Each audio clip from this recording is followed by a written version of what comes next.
Hello everyone, welcome in, welcome in. Before I change the scene, let's go through the intro songs. It was Teflon, My First Trance Attempt, an Hydra Courtship, by the man, the myth, the legend himself, Ray Kerford. And now, let me actually go into OBS real quick to do this. You have to give me a second though, because I haven't started up the game yet. So bear with me, bear with, as some would say. In the meantime, I hope that you had a good weekend. Maybe got some rest, maybe did some cool stuff, who knows. I mean, I did parts of that. I can't complain. Like, we did some fun stuff, some work stuff. Kind of sabotaged my own sleep, but that's like the norm for me, to be honest. I think I'm getting used to it. I'm pretty bad at letting myself get ample sleep, essentially. Like, I don't tend to go to bed at a reasonable hour if given the choice, because I always just find something to do. And it almost doesn't matter what I end up doing. I'm usually like pretty tired during the mornings anyway.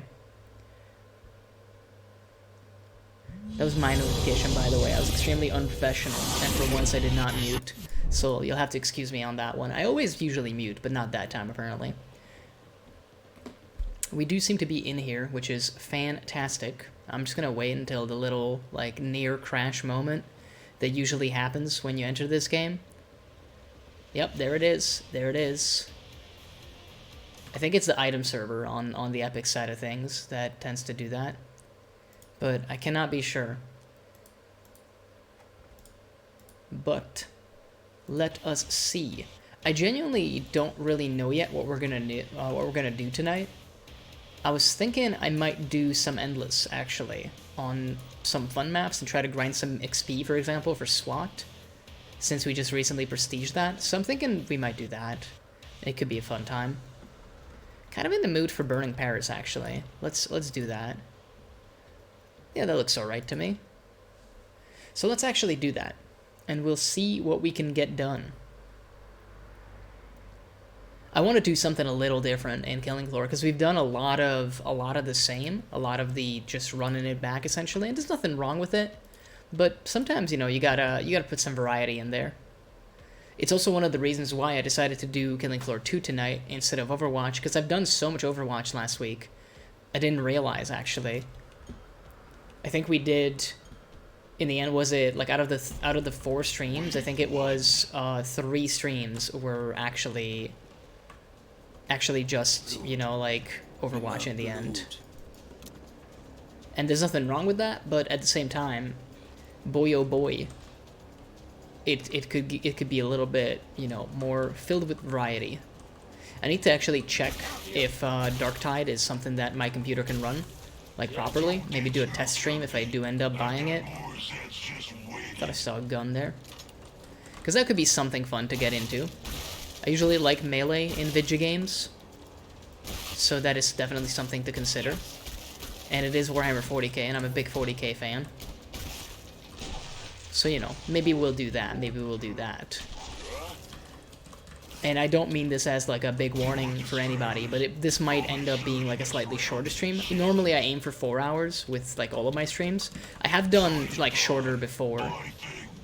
Like that one time when I was playing Deep Rock Galactic and I was like super tired. And although I don't feel quite as tired as I did back then, I do feel a little bit tired right now, even though it's the beginning of the week. So, you know, that's pretty bad.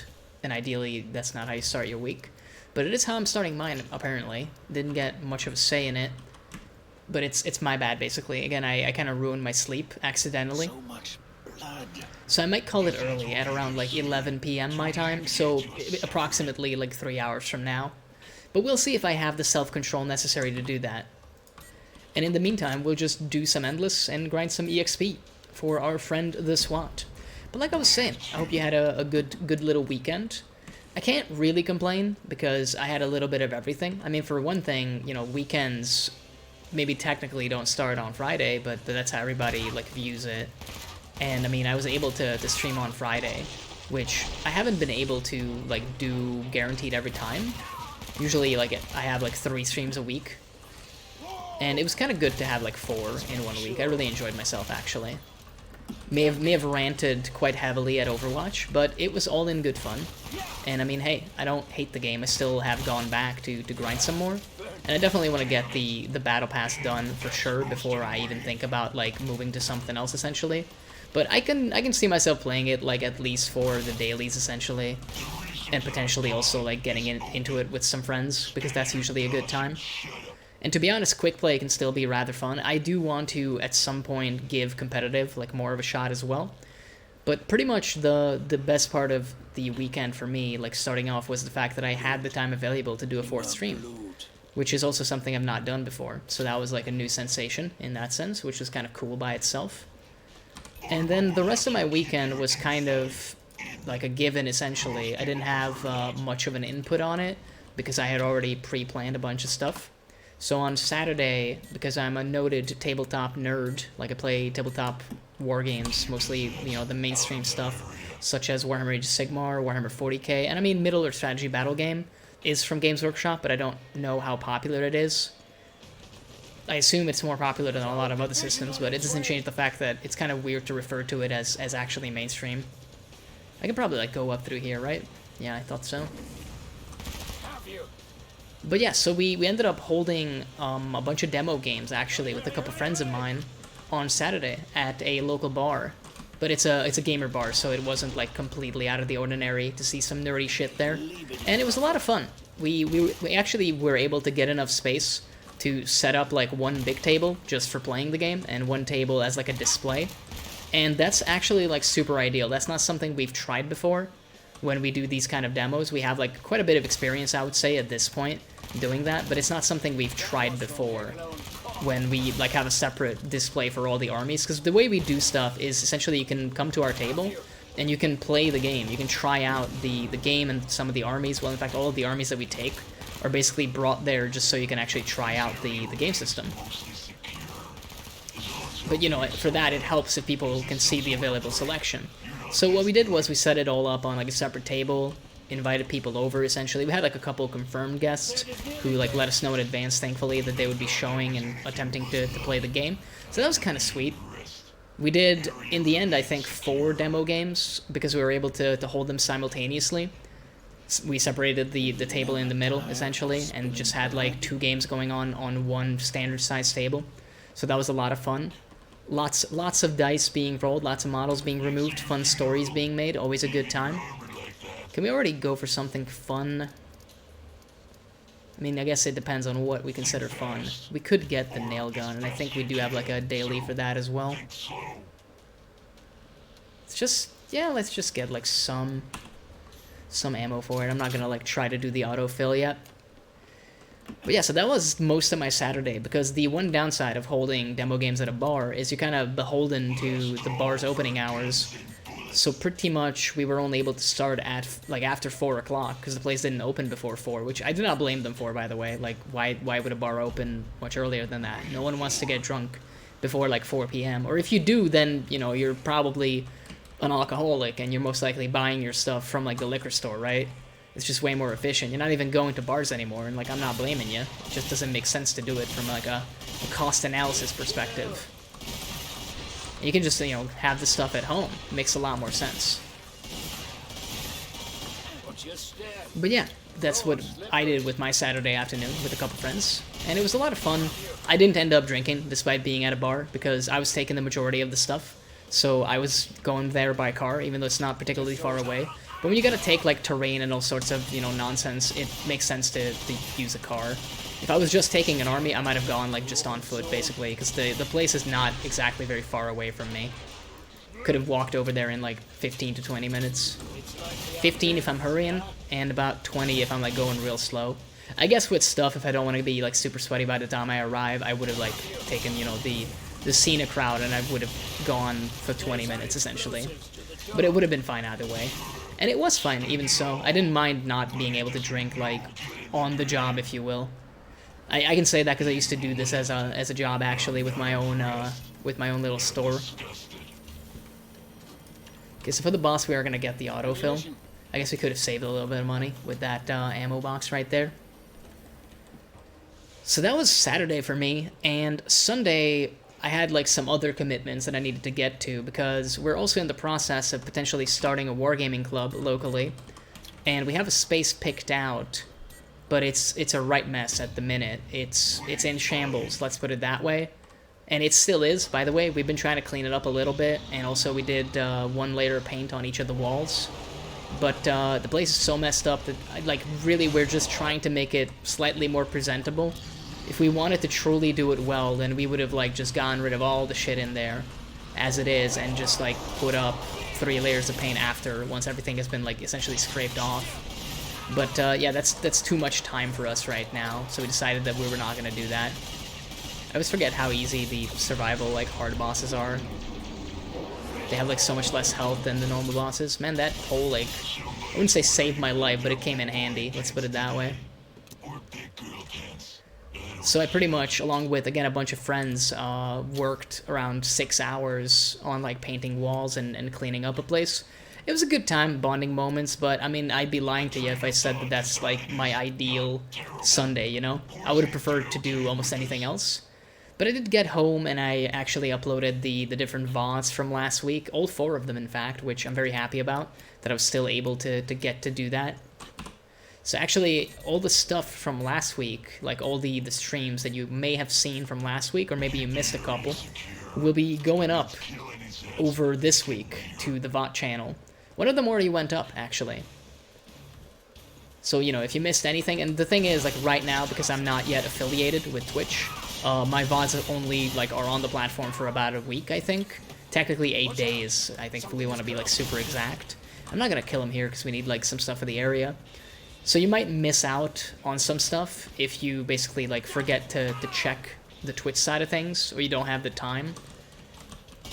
But they will stay up forever on YouTube, and I don't intend to hide anything on the YouTube side of things. So anything that I've streamed, unless previously announced, I will, like, be uploading there, essentially.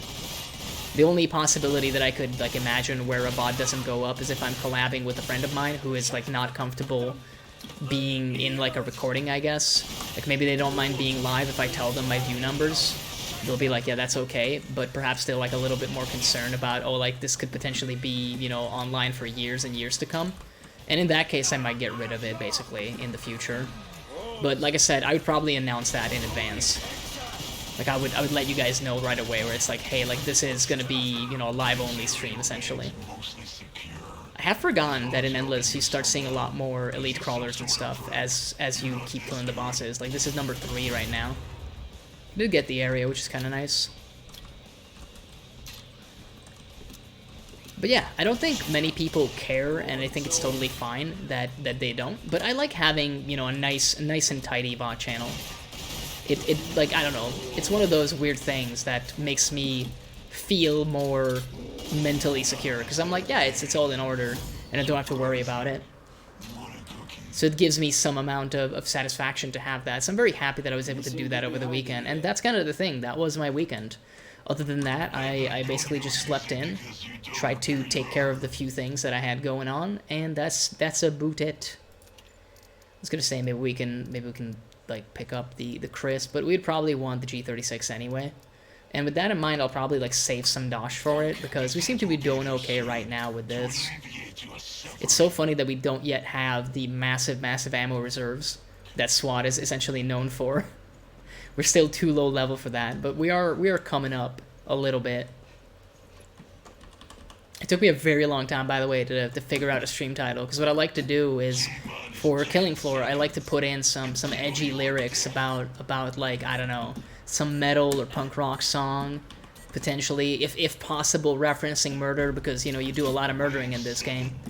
And it's becoming increasingly more difficult, and I mean, at a certain point, I think I have to accept the fact that it's going to be unsustainable, because there are a lot of songs out there, even about murder, but I just don't know enough of them. So after a while, I'm going to have to change my shtick about stream titles, essentially, because right now the slight musical theme for most of them, like I said, it's probably unsustainable in the long term. But you never know. I mean, I could always just, like, you know, Google some kind of song lyrics and rip them off, basically. But I also want something that I'm at least, like, relatively familiar with, you know? I want to show my work, I guess, even if it is not much. I was gonna say, is that the headless guy doing the Spinneroonie attack? because I'm calling bull if it is. It's a little bit strange, like, doing this with, like, one perk ability. But, I mean, hey, it's just hard endless, so I think we'll be fine. I was gonna say we're probably getting vomited on, sadly.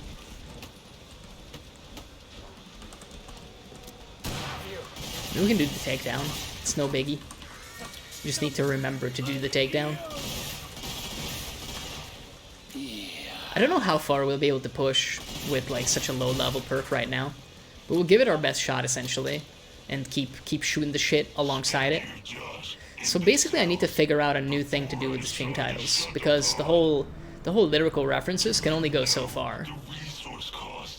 You know, it's a fun little thing to do, but I haven't been able to do it every time. And in some cases, I just straight up abandoned it. Like, when I was doing Overwatch 2 with Upside Down Goggles, I basically just went like, yo, like, I'll just write it into the title, because it's such a niche thing, right? Like, there cannot possibly be song lyrics out there that somehow reference FPS games that are maybe not as, like, hyper-violent and edgelordy as Killing Floor 2, but also Upside Down. It's just like, no. So I just literally put, like, Upside Down Overwatch 2 with a bunch of question marks into the title. And I think that's okay. I think that's fine. I think that's allowed, if you will. And if it's not, well then, I don't know, dude. Like, lock me up and throw away the key, I suppose. So I'll have to figure something out. But we'll get to that. We'll get to that eventually, I think. I'd like to think that eventually, you know, the theme of what I'm doing is gonna evolve naturally. That's a copium at least. And if it doesn't, then I don't know, we'll just figure something out anyway. I can't imagine that we don't. I think if we do continue on this path, we'll eventually gonna have to, you know, we'll have to find our voice a little bit more. Just the same as everybody else. And I look forward to it, either way. But yeah, I do enjoy Killing Floor greatly for the whole chill aspect of it, because, you know, you just get to shoot the stuff, not worry overly much. Not to say that, like, Overwatch is very high intensity in that sense, because not necessarily. And a lot depends on what role you play, but because it's an online title, I do feel, like, slightly pressured to perform better for the team that I'm with, primarily. Because I basically just don't want to, like, have someone feel like they're wasting their free time, you know? Or at least, like, I don't want to be responsible for that. I do think that, you know, it's just Killing Floor 2 is at least, like, better suited for me, because I'm kind of a selfish bastard, and therefore I really, really enjoy being able to just focus on myself in a video game and not care about anybody else's fun. Like, right now, we're literally just playing solo. I don't have to think about anybody. I don't have to think about healing anybody. I don't have to think about how somebody isn't healing me. I don't have to worry about any of that, basically. And that's kind of ideal right now, because I get to just play the game, talk to you guys, essentially, and not have to worry about anything at all. Again, not to say Overwatch 2 is bad in that regard, but the more variables make certain things easier, they also, unfortunately, introduce, as more variables are wont to do, just more things that can go wrong. Especially in a role-based game like Overwatch, if someone is really fucking up their job, then it's going to affect everybody. And that holds true for me as well when I play. Like, the big thing, now that I've been playing slightly more support roles as well, I've noticed that it's very, very real to be mad about your supports, like, focusing on dealing damage. And it makes perfect sense, because the thing is, the support might make the argument of, like, oh, like, I'm just picking up the slack for our DPS characters. And, you know, that's a fair argument. You're like, okay, like, sure, maybe if they're not, like, particularly experienced, they're not really doing what they need to. It's kind of cool that someone is dealing that damage.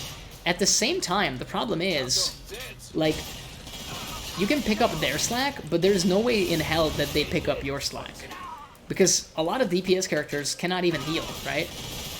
So essentially, like, you focusing on damage is just not gonna end well, ever. And I think more people need to be, like, realistic about that.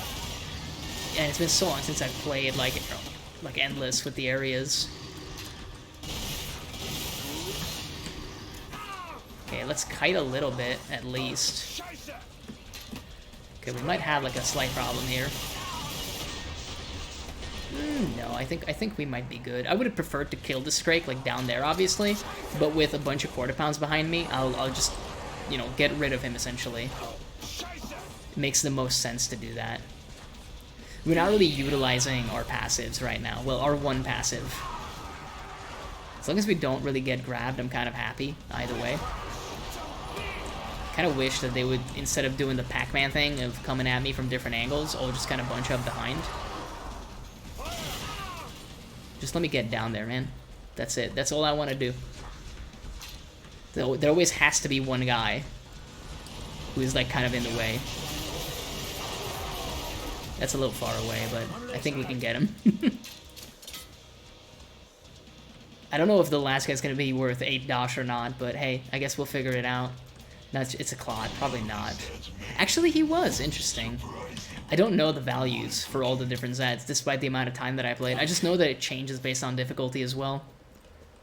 Interestingly enough, I think you make less money per kill the higher up you go in difficulty. I think it works like that at least, but of course you get a lot more enemies the more difficult the game mode that you're playing is. So I guess it kind of balances out. In fact, you probably make a ton more money as time goes on. So we can upgrade this once. I mean, we should have like a full-on loadout with these fully upgraded as time goes on, if we get there. But for the time being, I think we can upgrade the nail gun because it's our workhorse weapon.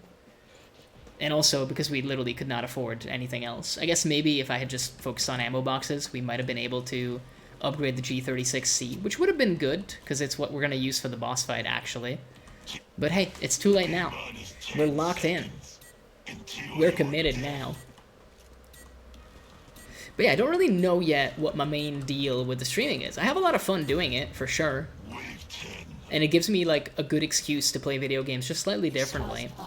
At the same time, though, it's just one of those things where, like, I keep coming back to Killing Floor 2 because I really like it. It's just a good, like, shut your brain off type of game. Have fun with it. And, I mean, I have been getting into Overwatch 2 recently because it's just, like, fun and a little bit nostalgic, as weird as it sounds for a 6-year-old game. I mean, technically, this is also a 6-year-old game. It's kind of insane to imagine that this came out at the same time, like, officially out of early access as the original Overwatch, right? Pretty sure that was 2016. Again, it's incredible that that's, like, the year that it came out. It seems so much farther away than it actually was for some reason. But I don't really want to classify myself as a streamer of any particular type of game. Not out of fear of being a one-trick, because quite the opposite. I wouldn't mind, like, just being known as, like, the dude that does one thing, if I do it well, or if I'm very entertaining, like, next to it. I just don't know if I want to make that conscious commitment, if that makes sense. Oh, she, like, changed directions. I was busy looking at the EDARs. They probably did fix that one bug for the chest armor pieces, right? Because it seems to go so much better, like, potentially 1 to 2 shot kill on the crit spots. Obviously, we're on, like, super low difficulty, but still. I think I heard before that it was working a lot less nicely. There was some kind of an issue where actually shooting the EDARs in their crit spots was causing the time to kill to be even longer than it was supposed to be. I mean, really, we should probably just be focusing on her. But it was kind of fun clearing out all the EDARs. We're just grinding XP. Let's call it that. Let's just call it that. Okay, so she doesn't have her gun anymore. I'm very happy to see that. I always forget that you can, like, single, you know, turn this into, like, semi-auto. From, like, an ammo perspective, I understand, but I mean, like, come on now. If you get the chance to go full auto, why not? I'm surprised that she's not hitting me so much. Like, even with her melee attacks. Does movement speed get, like, adjusted as well? On various difficulties? Because it seems so unlikely that she couldn't hit me. Normally she has to... Oh, I think I know why, though. I'm remembering now, because we have the other level 5 perk. We get, like, a slight boost in movement speed. That's what it is. I am starting to absolutely understand why people prefer that. We'll take extra reload, but if you want to be completely, you know, the king of Killing Floor 2 economy, then you should always, at the start of the game, pick the close combat training, so you get a free pistol. That 75 dosh can actually come in handy. Especially, like, in regular style games where you have, like, a set number of waves, because it might determine whether or not you can afford an upgrade or not for, like, the final wave or the boss, for example, and that's kind of important. Yeah, G36 is pretty good. I like the way it looks. It's got, like, not have bad animations. I'm a fan. I'm a fan, apparently. But yeah, this is definitely going to be, I think, more of a chill stream right now. And I don't think there's anything wrong with that. I think I saw some people on Twitter. It might have actually been Cabal. I'm pretty sure it was Cabal. I'm trying to, like, remember. But I'm fairly certain it was in fact him. Who's saying that, you know, like, now with the season and everything, he's having a hard time being not really himself, but the person that people are used to on stream, which I do think is a very real thing. Like, a lot of people put up an act to be more entertaining, and there's nothing wrong with that, by the way. Like, no judgment from my side. I think I subconsciously do it too, so I don't think I really get to judge. I definitely try to be more on whenever I am live, and I think I enjoy that, you know, performance aspect, I suppose. You have to excuse the accent that I was trying to go for, like, a faux French thing, just to sell it even more. Man, am I glad about that headshot. Well, I still got poisoned in the end, so I don't know how glad I actually am about it. Now, I can't see jack shit, apparently. Well, we might still die on wave 10, but we are also level 10, so... We do have, like, slightly higher movement speed, so maybe we can kite, like, a little better. And if we heal, we'll go up to 74 health-ish now. Yeah, we can kind of dodge. It's just the same old problem where they're still spawning. But I think we might be fine now that there's only 8. There you are. And the Z time is actually going to come in handy quite a bit. And that one didn't hit me, so that's something. I think it's all slow guys now, so that's kind of beneficial for us. So riders are not exactly like a big threat when you're playing SWAT, as it turns out. I do think that there is a big amount of pressure on streamers in general to constantly be on when they're actually, like, live, and it makes sense because, you know, this might be your job past a certain point. So I think it's kind of natural that people have that expectation of, like, oh yeah, like, you have to be the most entertaining fucking thing in the world. Even if, for example, in my case, I don't think that I'll ever graduate to, you know, to first monitor content. I don't really expect anybody to watch my stuff just constantly looking at what I'm doing and also, like, listening to what I'm saying. Perhaps that's why like, I had a lot of fun making the upside down goggle content, and I'll probably, like, still bust it out every now and then just for fun. But maybe that's why it was kind of a weird fit for me, because I'm usually more of a communicative person, you know? I usually spend a lot more time talking, and I basically, like, let people just kind of use me as a podcast, essentially. And I think I excel at that, because I have, like, very little dead air, I have very little downtime most of the time that I'm actually streaming. And I can, you know, do that while still, like, playing the game. Not necessarily at a high level, but at a level. Let's put it like that. This fleshpound seems to be bigger than usual, but that's probably just my mind playing tricks on me. I mean, I'll kill this lad. Apparently we had a gore fiend, like, daily as well. I didn't know. Kind of happy. The dailies for the various kills are definitely easier to get on something like Endless.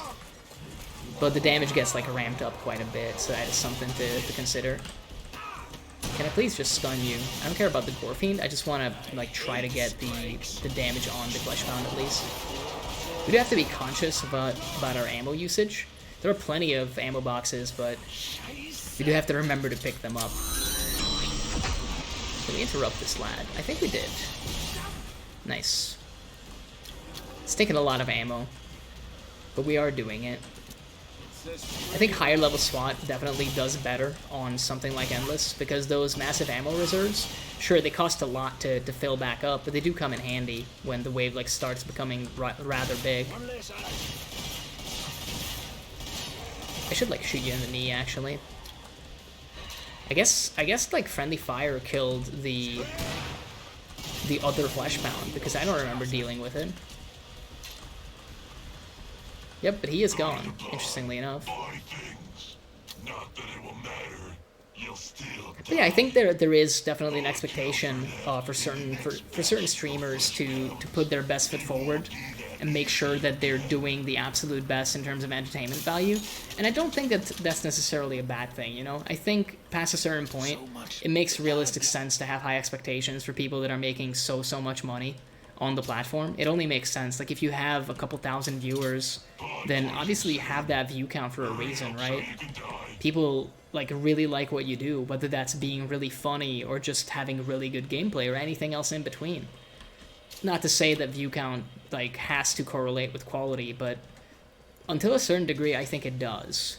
After a certain point, it probably loses all meaning. Like, there are a bunch of people that have, like, I don't know, 15k plus viewers. Usually I just dip at that point because chat becomes impossible to actually, like, view or manage in any meaningful capacity.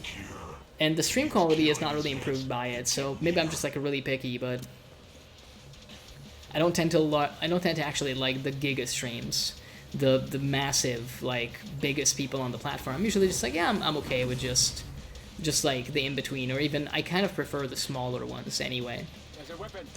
But the thing I was trying to get to, and this was a very long way to get here, and I don't really mind because we have all the time in the known universe to do it. That's a lot of husks, huh? I was gonna say, is, like, for me, this particular stream is going to be, like, more on the chill side, I would imagine. Because I'm just, like, in that mood right now. Let's do, like, some light dodges. I'm just terrified of them doing, like, a suicide attack. Because right now, with the difficulty that we're on, and this many waves in, it would very realistically, like, actually kill me. It is a potential one-shot, so we do have to watch out for Skrakes. Well, Skrakes, husks, primarily. But there is a Skrake. I just want to know how you're grabbing me when you're not even on the screen.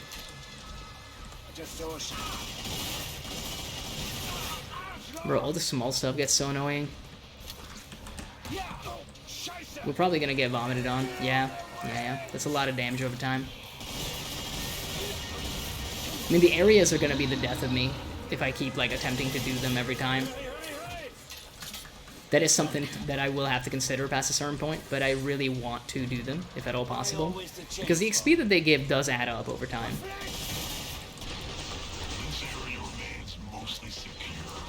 We are now done with it, so we can basically just book it like a librarian and get the fuck out of here.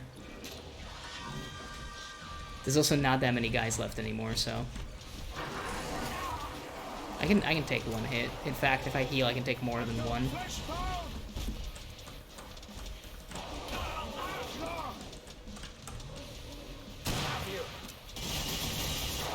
Okay. We should deal with the Siren. Nice. Being very tactical. I mean, that was a block, not really like a parry.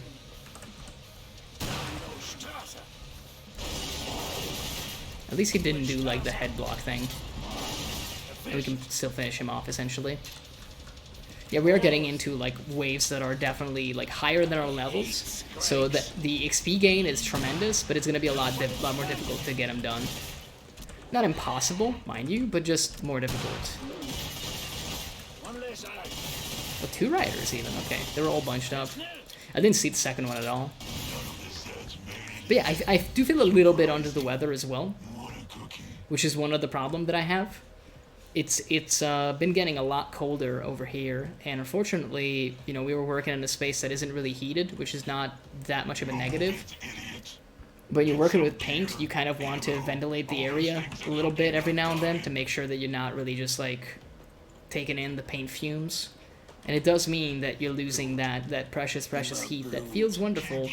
We did spend, like, a little while outside of the space as well on the street when it was essentially, like, freezing cold. And I'm just out there, kind of dressed the same as I am now, like pants, t-shirt, and a sweater. So yeah, like I'm a little bit worried that I might have chilled myself to the bone, which may have consequences going forward. But I hope that I'm okay. I hope that it's gonna be all right. Oh, is it a special wave of some kind? It's MumblezTV. Could be okay. I think we kind of want to go for headshots anyway. Watch out! Something is coming. Yeah, it could be okay in the grand scheme of things. The Eater's going to be annoying as hell, because ideally you shoot them in the chest, but that's like, you know, despite it being a crit spot, it doesn't get bigger because it's not a head, of course. Same thing with husks. Oh, we got the level up. I was going to say, if we can get the headshot on the Elite Crawler now, then how are we ever going to get it? Yeah, husks are gonna be annoying as well. Normally we just shoot him in the tank. I'm pretty sure you still can, like, when this thing is, you know, up. And by this thing I mean MumblezTV. There goes my mans. Kinda happy that we got MumblezTV with the elite crawlers. Makes it a lot easier to kill him. Yeah, that was a suicide attack. That could have been dangerous for us. We should endeavor to finish the husks that we start.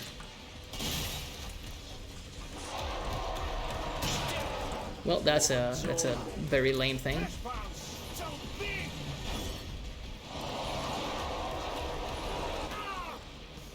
Heard the other one. Is that a third one? Oh, of course it is. And they all still have their heads. Thankfully we didn't get trapped, but this is still rather awkward. So that one's dead. I guess we'll switch to G36. I don't think it does any additional damage because these guys don't technically have armor. It's the last boy. Is it really a gore fiend the whole time? I feel like that got like switched on me. Well, it's the third boss out of this endless, which is not bad. It's not bad progress for us at all. Let's see what we can get done with this. We basically just need to do autofills. And I mean, I guess we can start upgrading the pistol, because we have the money for it. You never know. If we have to, you know, use it as a fallback weapon, then it's good to have. We could also use it to, you know, save some ammo later, but past a certain point on Endless, you make so much, like, money that it doesn't matter, essentially. It's Kevin. Well, we don't have Cripple. We're very far away from having access to Cripple. So we're not going to be able to slow him down. So I think bursting him before he's done all of his heal cycles is going to be rather difficult. Perhaps not impossible, but like difficult enough where we're probably not going to pull it off, if we're being completely real here. The cool thing is we can like absolutely dodge a lot of his attacks by sprinting at the right time. Yeah, not that one. He cut some corners to get us there. Again, Truck-kun is our best friend. Not only does he isekai people, he also helps me survive. Yeah, I don't actually know if this, like, deals some significant additional damage to him. Very tempted to, like, try to burst him, but, again, I don't think we have what it takes. As pessimistic as that sounds, you know? We haven't really, like, lost that much armor yet, so maybe there's, like, a realistic chance that we do, like, quite well here anyway. And over time, we'll get some more ammo boxes. I mean, I see one right now. Is he doing like a rocket? I was gonna say, I think he is. So rude. Yeah, that will cost us some armor, sadly. I was gonna say, like, can he already do the running and shooting with the minigun? I don't think so. But apparently he already can. Oh, I think I know why, because technically we're no longer on hard. This is considered, like, different difficulty. Because, you know, like, we have the third boss. Yeah, it's a little bit rude with the Helix rocket. There's a reason why he does 3, though. Also, it could have been very awkward if he had just done the minigun right there.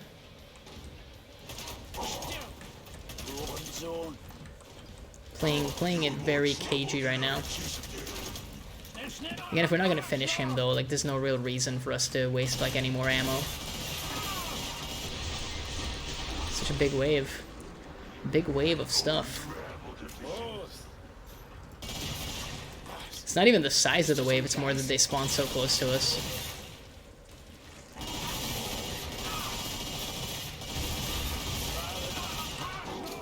You know, there was a time when I was convinced that, like, the elite crawlers were so useful for the players because of the poison cloud. But I know better now. Yeah, that's him. I was gonna say, please stop. You have no line of sight. You should stop.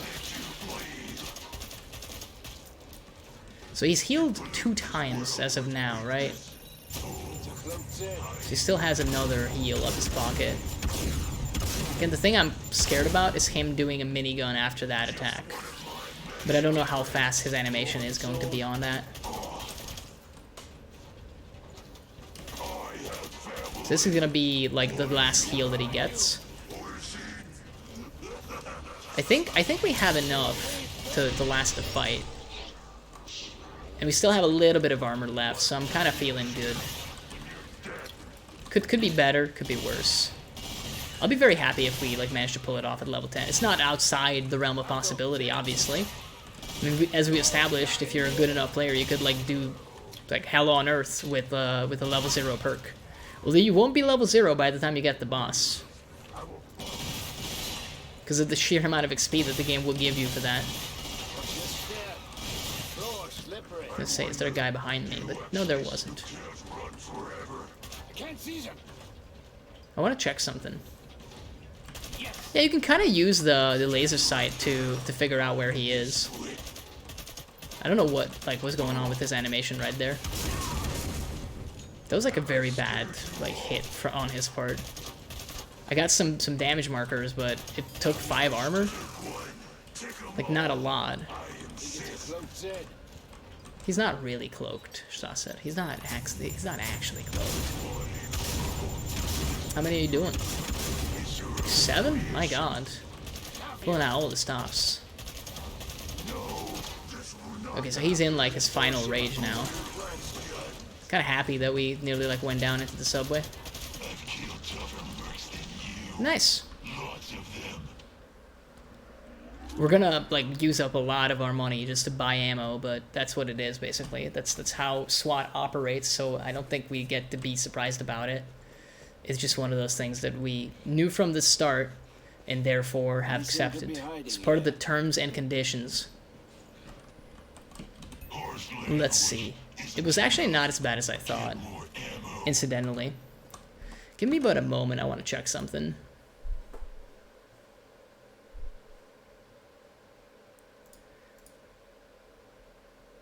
Yeah, it's a bit weird. But hey, I'm not one to argue. I definitely logged out of a bunch of stuff on my way to stream, as I usually do, because I'm such a professional, but I still had a pop-up notification. And then I realized that it was from something that I didn't log out of, so what do you know? But for a sec I thought, did I not log out of that particular thing? Because I'm I distinctly remember clicking the log out button. I mean, look, I'm very happy that we got to wave 15 as it is. Kind of delighted with that. I don't have much higher expectations for myself, especially not with areas. I'll go into the area, but I mean, if we don't succeed, then we lose out on any XP, obviously. At the same time, if we have to die, we'll just die and do another one, basically. Maybe not a SWAT, though. Maybe we'll play something else. We might, do something else, but I'm kind of happy that we've done so much grinding as it is. I have heard that apparently one of the best ways to grind XP is essentially, endless games, especially on hard difficulty, because it's not that challenging, and, the bosses are one of the best sources of XP. Nearly said best source of protein, but unless you actually eat the bosses after you kill them, I don't think that is how it works. You're taking some hefty damage. And I mean, in general, I gotta get used to actually taking health damage as SWAT, because normally I take the other perk, where you get heavy armor, but I'm kind of starting to see why people prefer the movement speed in a big way, because you can avoid so much more damage by actually doing that. And there's so much stuff, such as the sirens, that deal health damage anyway, so heavy armor doesn't really help you against those in the first place. I was gonna say, let's go out the way we came, but there's a big dude there. I mean, there's kind of a big dude everywhere, as it turns out. Okay, he missed, which I am very happy about. Could have just gone for the tank shot, but decided not to do it that way. Let's see.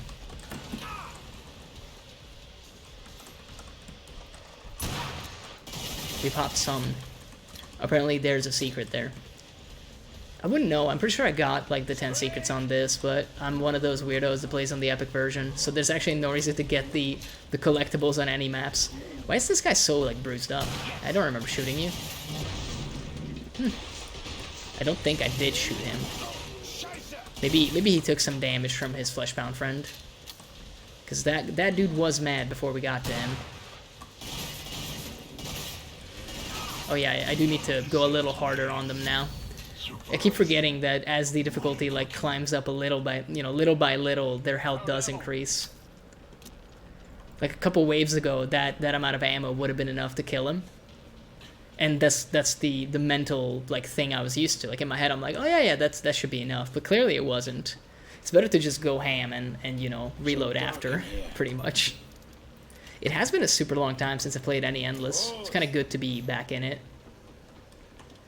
This is like kind of how I originally played the game. Just endless games after endless games on various maps. Although usually with like 2 or more players. It's a lot of fun. It's actually a lot of fun. It is, I think, maybe more time consuming than playing the regular style, because you'll end up in situations where you're stuck playing like one particular map for hours at a time. But hey, if you like that particular map, then it's not really an issue, right? And you can always avoid the maps that you really don't like. Like, there's a ton of them that I'm not a big fan of, but I didn't intend to play those, obviously. I just stuck to the ones that I really liked. Nuked, for example, is an evergreen one for me. Played probably multiple hours. Sometimes even in just one sitting on that map alone in Endless. I'm pretty sure I have like my record longest Endless game on Nuked as well. But I cannot remember what the highest like wave count is that I've gotten to. I kind of want to say that I probably did better in solo than in co-op, which again, it makes sense. Oh, they have Tiny Terror. That's going to be actually annoying. I was gonna say we might die here because of the husk. Still don't think he's like actually dead. So if we get a chance to leave, then I'm just gonna leave the area. Because as much as I would love the XP, it's going to be so much more difficult. Well, that's just unfortunate timing. Yeah, should have parried that. It's gonna be so much harder to finish them off, because the track aim is gonna be completely off basically as we get them like to be smaller and smaller. For precision perks, it's not a fun time to have Tiny Terror, and I am kind of precision. That's just a quarter pound, thankfully. Should be able to take him down like that. We just have to like remember that they will keep getting smaller. Not bad.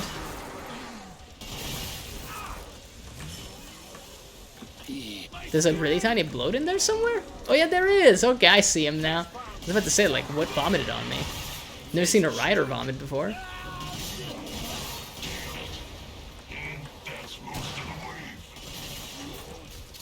Should have reloaded.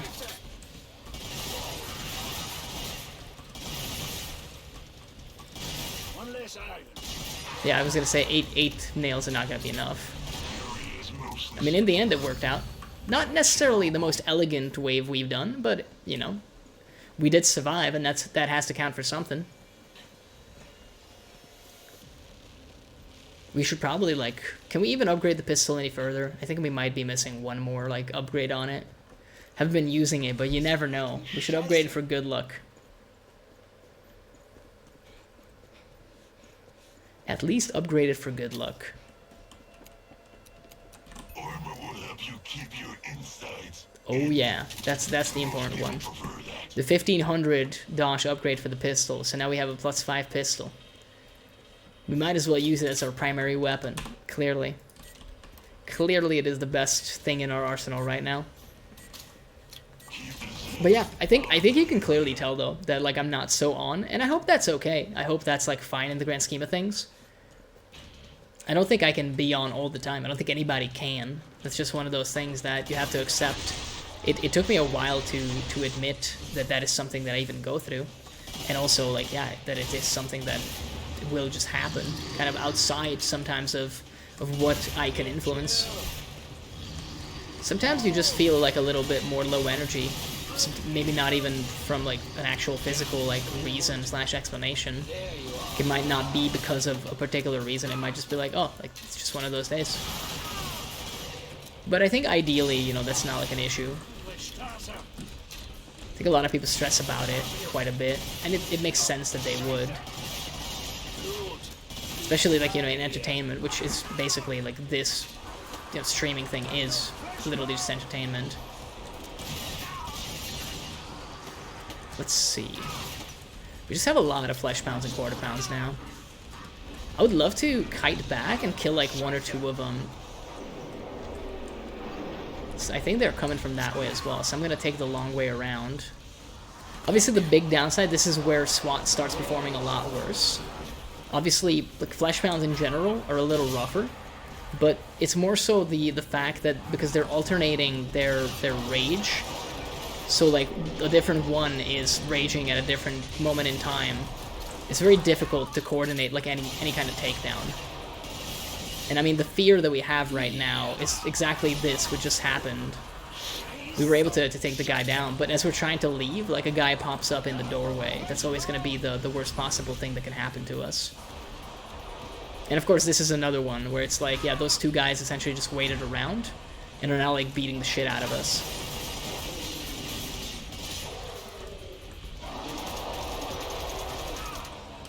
Man.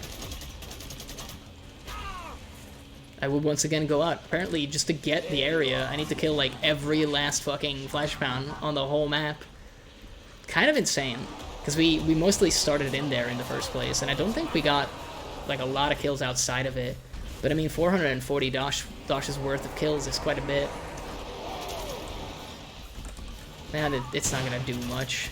I guess one of them, like, was technically, you know, at a calm moment in time. This is the last guy, actually, because this is, like, penultimate dude. I kind of lost track of the last fellow. Oh, it's just a random rioter, like, kind of stuck in here. I was gonna say, like, I haven't seen him, which is giving me some concern. I don't know how we're still pushing this when we're just, like, level 12 right now. It feels illegal, basically. It feels a little bit illegal, like I should not be doing this. But, I mean, hey, once we get to, like, the point of no return, we'll just die, probably. And then we'll pick a different map, do some more endless. It's a nice change of pace, if nothing else. Hey, welcome in, Mayor Gabby. I think you're new around these parts. I don't think I've seen you around before. What's going on with you? Do I want to be in this spot? You know what? Let's do it anyway. We got the movement speed to maybe stay alive. We can at least give it the old college try. I am starting to feel the lack of ammo. Oh, boom. Well, I mean, we'll at least go out with a bang. Oh, and it's all the flesh pounds. Okay, so ideally you would want to kill people at like a massive distance, especially flesh pounds, because they do that. And Skrakes as well, they do the nukes. Regular enemies just do the tiny explosions, but that's still a ton of damage that we're going to be taking. So, I mean, the name of the game is kiting right now. If we somehow survive, then we'll be very glad that we got the flesh pounds early on, if anything. Because the armor helps a lot, actually. Man, the range of those explosions, they were not messing around with that. I see you from the corner of my eye. I just kind of want to kill you, like, from farther away. If I can avoid a little bit of damage, I would be very happy. Same deal here. Getting grabbed is, like, the worst thing that can happen to us right now. Because it means we have to kill someone at, like, ultra close range. And I guess also stalkers are going to be rather annoying, if we're being absolutely real about it. Okay, just 17 of them. Still have a little bit of armor left. The scary thing is going to be when we start killing these guys without armor.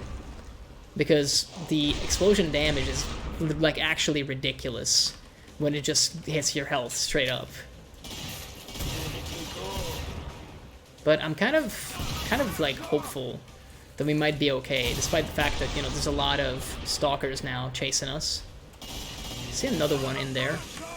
Okay, we might be like completely fucked here.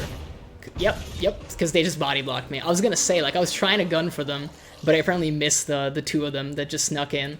I don't feel bad about that though at all, because wave 19 is still pretty good, especially on like Level 6, I think, is what we started with. And Boom in general is a death sentence.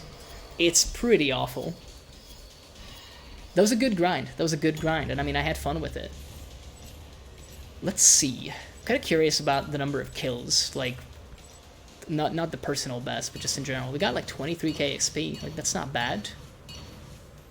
Lots and lots of levels, indeed. Bunch of money, barely enough to constantly have ammo, but hey, that's SWAT though. I apparently killed one large Zed with a grenade somehow. Wonder how that happened. Let's see, where do we want to go? I was talking about Nuked earlier. It's kind of a classic one. Let's go there. We might not do SWAT in this one. Like, I had a good time grinding with SWAT, and I think it would go better because we now have more XP, more abilities, so the early waves would go by even faster. But I just don't know if I want to be doing that, like, right away. Is there anything else that's, like, kind of close? I guess Survivalist is almost there. We could get Survivalist to level 25. You know what? That might be what we do. We could also attempt to do a little bit of Sharpshooter action, but I'm really, really bad with Sharpshooter. So it would be, like, a very short game, even in Endless, because I'm just real bad at it. But you know what? Let's try Sharpshooter solo on Endless. I don't really think I've done it before. This is like a decent map for just Sharp in general. You got like some wide open spaces, but enough cover to hide from Husks and Edars. So it could come in handy. The areas are obviously going to be like very punishing for us, because a lot of them are indoors. I killed the wrong guy. I was grabbed by one of them, but I killed the other.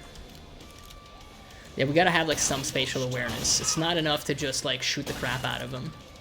It is a lot of fun, though, to shoot the crap out of their heads. He says as he misses, like, a very easy headshot. I realize the irony, but it's okay. I mean, for XP grind, we gotta, like, at least attempt to go for all the headshots, right? Because I think we just get extra XP for every headshot as Sharp. Which seems like the most broken bullshit, because you're like, oh my god, it's so good to get headshots, and it is. But sometimes when you're swarmed by like 13 dudes, it's a little bit more difficult to get those shots. But we'll give it a shot. Because we're level 21, the rate of growth is not going to be as high as previously. Like, the early level grind is always just so much fun because you make so much progress in such a little time. It's just a great, great time. You feel wonderful about yourself. And then, you know, you get a little bit higher up and it becomes kind of, well, not frustrating, but tedious, maybe. Well, even tedious feels like a very, very, you know, bad and heavy word for it. But it does become rather tiring just how much XP you need. I mean, right now we can check. We need like 12,000 XP. Keep in mind that for like 40 to 50 minutes worth of gameplay, we got like 24k XP earlier as SWAT. And we need half of that, so we would need to live for basically 20 minutes as Sharpshooter. Like, get to the same amount of waves, same number of boss kills, just to level up to level 22.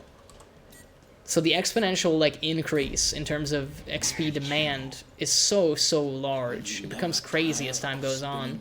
And keep in mind, this is just 21 to 22, 22 to 23, and 23 to 24, and lastly 24 to 25 is even nastier with the amount of XP that the game, like, asks from you. But hey, it's kind of on me. At least with this guy, we haven't prestige yet. But ideally, if you don't want to, you just don't prestige. Obviously, that's like your call as the player. We're basically just like kiting because I was moving from point A to B, and we've not really like gotten the chance to hold the position, which is not ideal because Sharp is kind of all about positioning. You ideally want to be very comfortable and like blazing away at people from a distance. Get that precision, get into the groove of things. So once you get into that flow of getting those headshots, it is like a lot of fun and very, very effective due to rack 'em up, but getting to that point is maybe not the easiest thing. Big thing with Sharp for me is definitely the fact that you just gotta like remember not to poop your pants if you get like overwhelmed. Grenades exist and they can save your ass in a pinch. So it is not at all difficult. You can still die as Sharp, that's not to say that, but you do have like the best grenades in the whole business, so I will go for the centerfire because it's so damn good. Like, very good scope, even higher damage, great stumble power. Gonna have a good time with this gun, hopefully. I don't really know yet what our loadout is gonna be, like, going forward, though. Part of me wants to go for the Beluga Beat, because it's so good for the trash. But I don't know, like, how good it's actually gonna be over here on Endless. Because eventually, if we go high enough on Endless, we're gonna have so many more large Zeds to deal with. So the trash is not necessarily going to be the issue. Although with Sharp, it's always the trash that is kind of the issue, right? Because again, these guys are like harder to shoot in the head than the large Zeds. My lady took a bullet there for one of the Spider-Men. Reloading is something you do have to do as this perk, which is something I need to remind myself. We are trying, we're fighting. And I am trying to go for those headshots. Like, that one was not a hit, neither was that one. But ideally we would get the headshots, because again, rack 'em up is so important, and the XP. It's kind of the main reason we're here. Like, we just want to grind, basically. It's gonna take so long to level this shit up, and I'm probably still gonna prestige it as the worst thing, but I don't know when the hell I'll actually level up Sharpshooter, like, fully, and after that, if I do prestige it, when I'll get back into it. But I would just feel bad not prestiging it, you know? Every other perk that I've played, if I've gotten the chance, I have prestiged it already. You'll throw my results if you die too fast. So I kind of think... Let's you know, split the difference. Get some ammo and some armor, because I would feel more comfortable. I didn't even know there was an endless mode. Oh yeah, not a lot of people play it, but it is actually a lot of fun. It starts off way easier than the regular, like, difficulty that you put on. So if you're used to, like, hard or suicidal, and that's, like, what you play comfortably, then if you play on Endless, the first couple of waves until the first boss are gonna be way easier, seemingly. You get much fewer enemies, the makeup of the waves is a lot different, it's just less threatening, basically. But over time, you start getting kind of more insane stuff, and I think in terms of, like, enemy variants, sometimes it can get a little crazy. Like, earlier, if you saw, we had a lot of flesh pounds, which, for example, on hard, you normally wouldn't see. And sometimes maybe not even on suicidal, not in the same amount. This is kind of cool. I kind of like it. I think some people were calculating before. Like, a lot of people have obviously done the math on this game over the 6 years of its lifetime. But apparently, in terms of XP gain, one of the best things you can do is just, like, play Endless on hard, which is what I'm doing now. Because the bosses give you so much XP, and every 5th wave is a boss wave anyway. So, like, it's basically, like, slightly faster than if you just play back-to-back games. Apparently, but I've not done the math myself, and I never bothered looking up the people that did. I've just heard this, like, you know, stated a couple times by people on the internet, and that's it. Never bothered to check the source. But it can be a good time. And I mean, you can figure out some great hold positions on maps by yourself with it as well, because in order to last, like, a very long time, you will have to find those good holds, basically. So either you know them in advance and you pick the map for that reason, or you'll figure it out basically as you play. In some maps, like I did the former, where we played it with a friend and we just, like, kept practicing and trying to see what worked until we found the spots that I later on saw online. Because out of the two of us with my regular partner, I was always the one that was more, like, online about this game. I would, you know, look up some stuff when I was curious. I wouldn't necessarily describe myself as a wiki warrior, but I'm always the more curious kind when it comes to video game stuff. Like, if I don't know something and I care about it in the slightest, I'll be like, okay, like, what information is available about this? I guess we could also use the revolver. Technically, it is kind of a sharpshooter weapon. So again, we don't have a lot of money. The question is, do we want to change to Beluga and use that just for the sake of it? I mean, technically, we'd still combine that with, like, a railgun later. No, we couldn't. Yeah, because that's too heavy. You know what, let's just do an autofill for now. Because against the boss, I don't think Beluga Beat is going to do a lot of good. And I do want the armor. Like, this is very high damage for a starting style weapon. At least she has, like, a big head, so she's going to be easy to crit. Can't see you. I think she was like spawning in here, right? Kind of sounds like that, but maybe more on this side, y'all. Oh yeah, the shield is gonna be a little frustrating to deal with. Because we don't really have like anything that can take that down fast. We do have bullets, but I mean we're almost through her like initial shield phase. At least there is that. Unsurprisingly, we will probably break her helmet before anything else, as the headshot perk. Kinda happy that we managed to get the interrupt on her there. Please don't plasma me. Really, you didn't get EMP'd? Well, I'm gonna call bull on that. Again, I should probably just be focusing on her rather than the Edars. But there's so many Edars. You know what, let's just do a little sprinty goodness. I thought she was doing the plasma attack already. Yo, please stop. I'm sick of you. I'm sorry to tell you this, but it was only 3 Edars, I think, from the previous batch, so we're kind of good right now. I guess I could have waited with that heal if we're really trying to be optimal. Okay, let's reload some more. We need like one more critical shot, which we're not getting because I'm bad. No, we did get it. We did get it in the end. Yeah, I mean, for the Wave 5 boss, it's always more terrifying than she actually is going to be. Because like I was saying, this is actually way easier than it would be on hard. Even though even on hard, she's not like that difficult to fight. I do struggle with Sharp sometimes because you're very good against the bosses from a damage perspective. But you can't really just stand in place and take those shots. In solo, at least. If someone can distract, then it's a different matter entirely. I'll just go for the autofill. It might be problematic. And hopefully we don't just like randomly die. Because we are going to see a ton. Well, maybe not a ton. But we're going to see like some flesh pounds and scrakes now. And I mean, we probably do have to go indoors for this one. So that can be very awkward as a sharpshooter. But we'll give it a shot, and again, we need to remember that we do have grenades in case we need to set a kill up, and also if we need to make an escape. And you could also make the argument that I could be welding doors and stuff, but usually I don't find that like a worthy endeavor. It's a lot of time for very little gain. Yeah, the random small stuff is going to be very frustrating for us in here, because they have such a short rush distance. Oh, there we go. It's a bunch of little guys. Look, this is an absolute waste.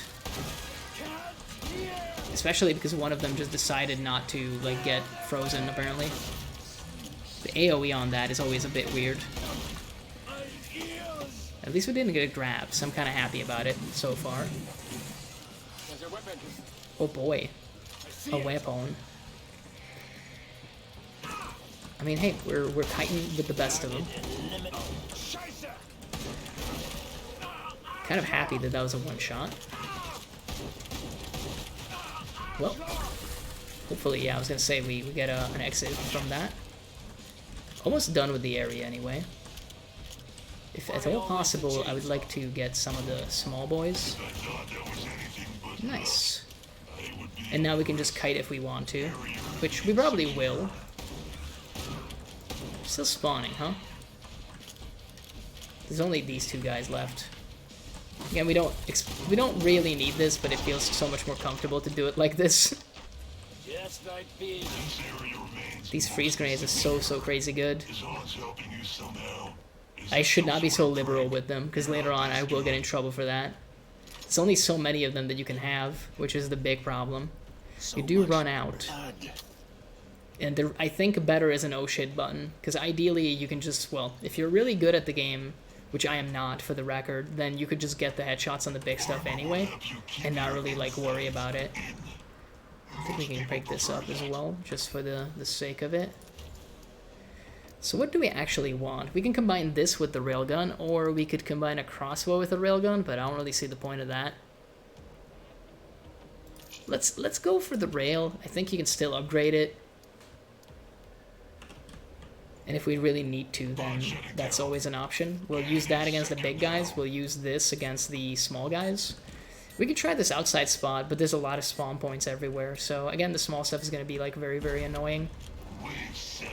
I don't got any insane illusions about my performance here. Like, as a sharpshooter, I'm not exactly the greatest. So we're definitely not going to get to like the same wave as we did with the SWAT.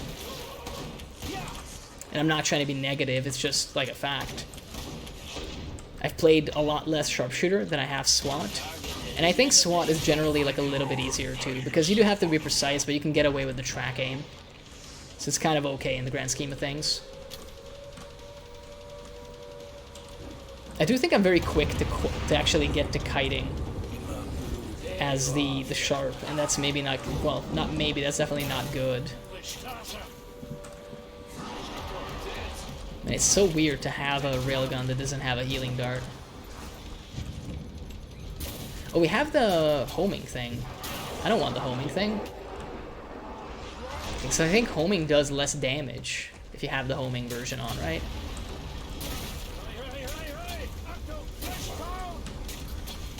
Kind of wanted to... I think, no, we didn't do the reload cancel. I was going to say, like...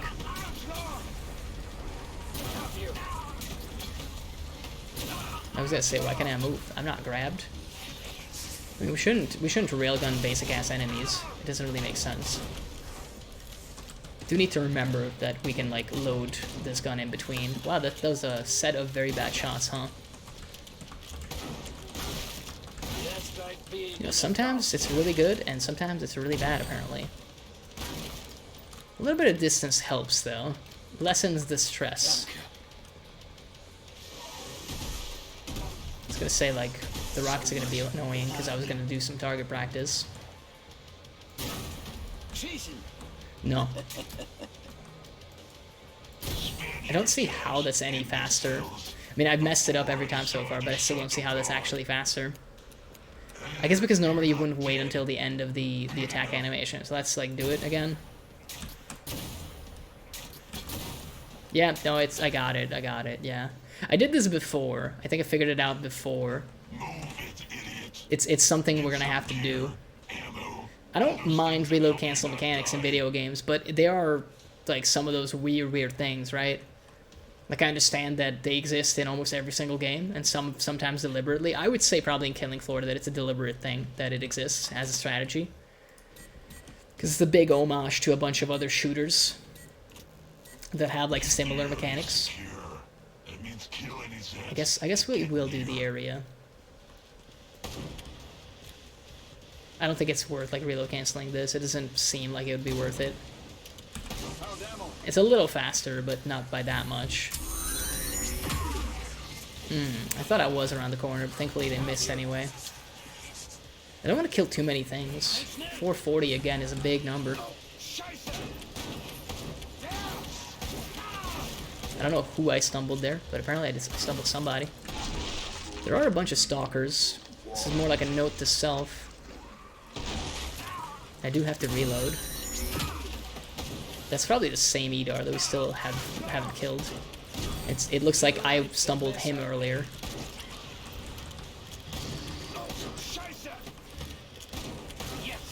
Gorfians are not that much of an issue for us, at least.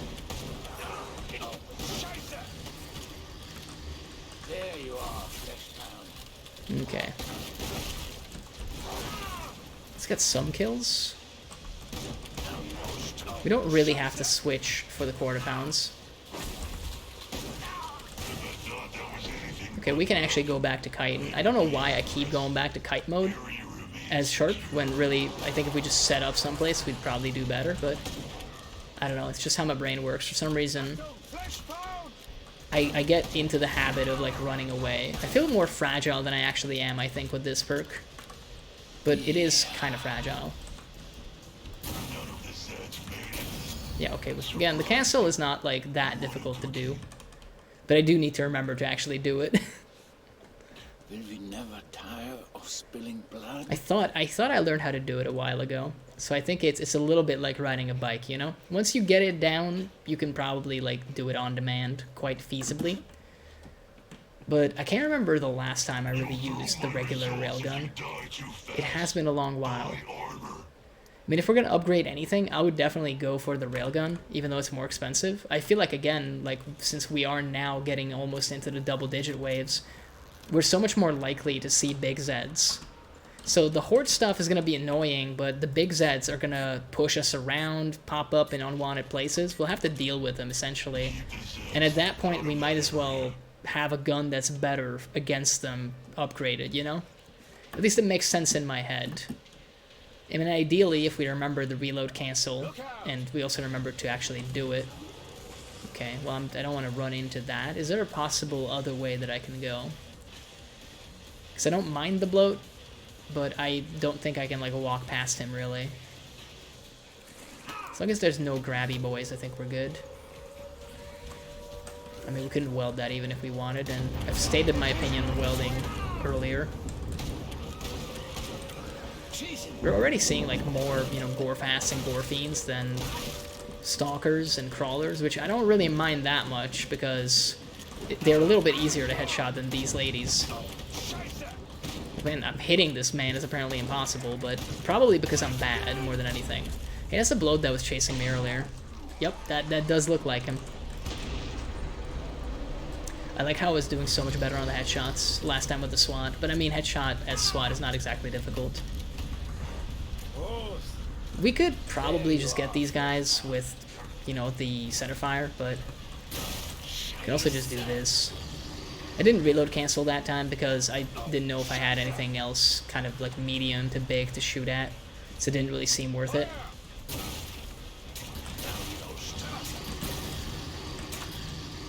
Yeah, I messed it up that time. Kind of okay though in the grand scheme of things. Keep running into this bloat, huh? It's almost like if I killed him, then, you know, he wouldn't be in the way anymore. I'm going through so many fucking hoops just to get this stupid area. I'll take a chainsaw in the ass, I don't mind. For a little bit of XP, it's fine, dude. Some people would even describe it as worth it. And I mean, hey, we don't kink shame here. Maybe a chainsaw up the ass is your fetish. Like, who am I to judge? It's current year. I don't know what they're stumbling on, but they keep stumbling, apparently. Oh, that was a little too early that time. It's kind of nice that it's a one-shot against these guys so far. It's not going to stay that way forever. I guess the bloat ended up vomiting on a lot of people, huh? And now they're having a fight over it. Let's have the bloat win that engagement. He kind of won, but there's still a guy, like, surviving. So I guess you're the winner. Your reward is a headshot, apparently. Let's see. I have to allow this.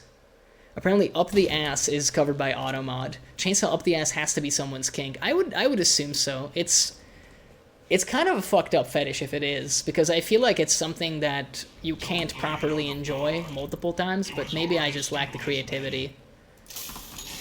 I learned, maybe not like at a young age, but sometime during my teenage years, that apparently some people have like the actual kink of, like, this is obviously a quintessentially male thing, but I guess, you know, like, as a woman, you could also have the fetish, but it's definitely different. But, like, genital destruction, but, like, to the point of like, actually fully destroyed, like, private parts. And I was like, the reason that's so weird to me is because it feels like you only get to do that once, right? Like, if you properly destroy your junk, then it's gone. So, like, how do you get off a second time? Because, like, I don't know about those guys, but, like, usually you enjoy having kind of an active sex life, or just, like, you know, like, pleasuring yourself or whatever. Like, I don't necessarily call it a hobby, but you kind of engage in that every now and then. But if, like, your thing is, like, cutting off your penis, then you only got one penis to cut off. It's like, what do you do the second time in your life that you get horny? Do you just think back to the time you cut your penis off and, like, god damn, that was good? Because, like, that's kind of weird to me. I don't know, like, maybe I should talk to one of those guys. Oh, this is gonna be, like, living hell for us, by the way, with all the poison. And also, I'm just already missing. I mean, we broke some of his armor already, so that's something. Maybe we should, like, center fire, because we can at least clear out the dudes. Might as well just do that, right? Also just get, like, some rack 'em up. Yeah, that was gonna well, no, actually it didn't poison me. It's kind of neat. He's just shitting and pissing all over the place. Every time they get horny, they just think about the time it happened. That's like kind of weird to me, but it's kind of admirable, you know? Like, I gotta go through all the effort, like, to get some material, or like really... Like, yeah, that's a weird one. Like, do they even get horny after? I don't know. I think they probably do, because it's more in your head, right? Like, sexuality is so much more, like, in the brain than in your private parts. But it's still definitely weird. I would love to, like, talk to one of those people, just as, like, an interesting little thing to ask them, like, hey, so, like, what's up? Like, when did you know that this is a thing that you would love to do to yourself? I would just be curious, because, you know, like, those stories of sexual self-discovery are always kind of interesting. I just hope he doesn't, like, do the sucky attack, the abomination right now, because I think he would kill us if he did it. Now that we've healed a little bit, we're kind of okay. And that's a big sad that we weren't able to get that. Yeah, we kind of had to open up on him because he was raging hard. Yeah, this is like one of the worst bosses for us, by the way. And I mean, because we're running in a circle, it's only gonna keep getting worse, actually. And I don't mean to make myself even more big sad, but eventually we're gonna go to places where he's already like pooped all over the place. And it's gonna be very rough to kite. Because we'll just poison ourselves as we're kiting. And of course ammo might be a concern, especially if I keep missing like that. Yeah, this is what I mean. Look at all the poop. I'll just heal even though we're not like that far off of full health. Yeah, this is why I wanted to do it. Although if he does that again, we're basically boned. Let me like run a little faster even.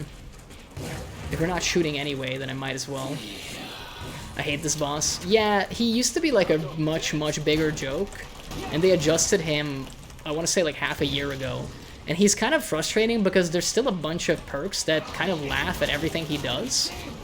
But a lot of other perks, such as Sharpshooter, now like really struggle. Like anybody that can't manage the ads has such a bad time against him. And it's a boss fight that now takes like so much longer. Because he can't really kill you fast either. I mean, hey, we should be able to just do this and be fine. But yeah, he's kind of rough. Definitely not the most fun you can have. I mean, as Firebug, though, it's like heaven sent. You just put down the ground fire and everything dies. It's very fun. Kind of can get away with it as SWAT as well, because you just get headshots on all the small guys and you're mostly good. Alrighty, I mean, we got into double digits. You love to see it. And we're getting closer to that much appreciated level 22. Although, by much closer, we still need like 4,000 XP. So, essentially, like the Wave 15 boss, I would guess just about. Might be even more than that, actually.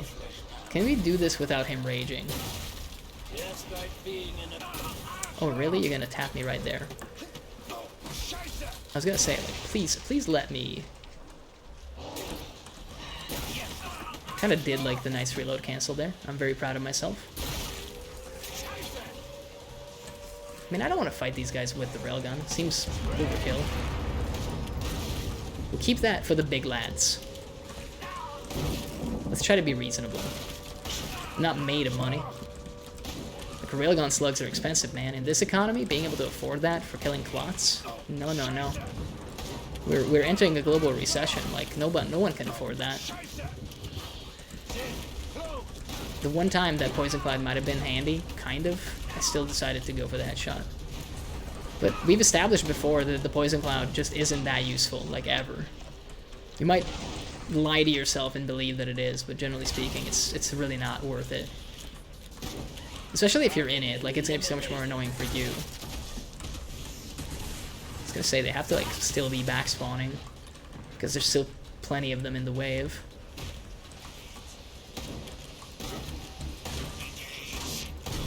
I was gonna say, like, hey, an EMP could be useful for the Siren, but she's just off. Kind of lucky that we don't get like more mutation waves. Also, that was a nice headshot that kind of saved our life. I think it could have ended very poorly if he does a suicide attack right there. Found ammo. Oh, we should probably pick this up.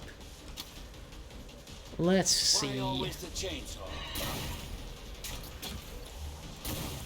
Yeah, my precision could be a little better. And also, like, it's kind of pointless. Let's call this, you know, reload cancel practice. We were doing a little bit better with it earlier. In fact, early on, we were just nailing it every time. It will get more difficult, I think, as the pressure mounts, and I get a little bit more nervous, because, you know, you're going to be paying a lot less attention to the animations and more attention to, oh, everything attempting to kill the fuck out of me. But that's just how it is. How much XP was that? Like 1k. So maybe just a couple more waves and we get that sweet, sweet level up. And then I'll feel accomplished even if we die. I'm gonna say please. Apparently it doesn't matter because the rest of them spawn behind me. Including, yeah, there's a siren there too. Good old vomit and screams. Hell of a combination. Ideal Friday night, man. Just a lot of vomit, a lot of screaming. I like the spot where we're being pushed out of it, like, so fast. You know what? I think this might come in handy. And a heal will definitely come in handy. Even if we don't capitalize on the freeze, at least the distance that we put in between us and the enemies is going to come in super handy. You're a different bomber? I can't tell. It's so insane that, like, centerfire can one-shot the bloats with a headshot. It'll take a while to die, but still. Let's not get pushed into a corner. Okay, well, we're not gonna hit that. I'd rather just heal up at that point and begin kiting. Kinda happy that she's dead now. Well, let's see. Yeah, like, you could use like a knife parry here to lessen the damage. And on higher difficulties, I would say that it's absolutely important. We're just coasting on by because this is, like, just hard. I mean, there's only 4 of them left, so I think we should be fine now. Okay, 2 big lads. Yeah, you could reload cancel here, and I probably should just to get into the habit of it, but seems like a lot of work. I think by the time it becomes absolutely, like, necessary for us to continuously reload cancel, we'll probably die because of a lack of skill anyway. Not a lack of stats, mind you, just a lack of skill.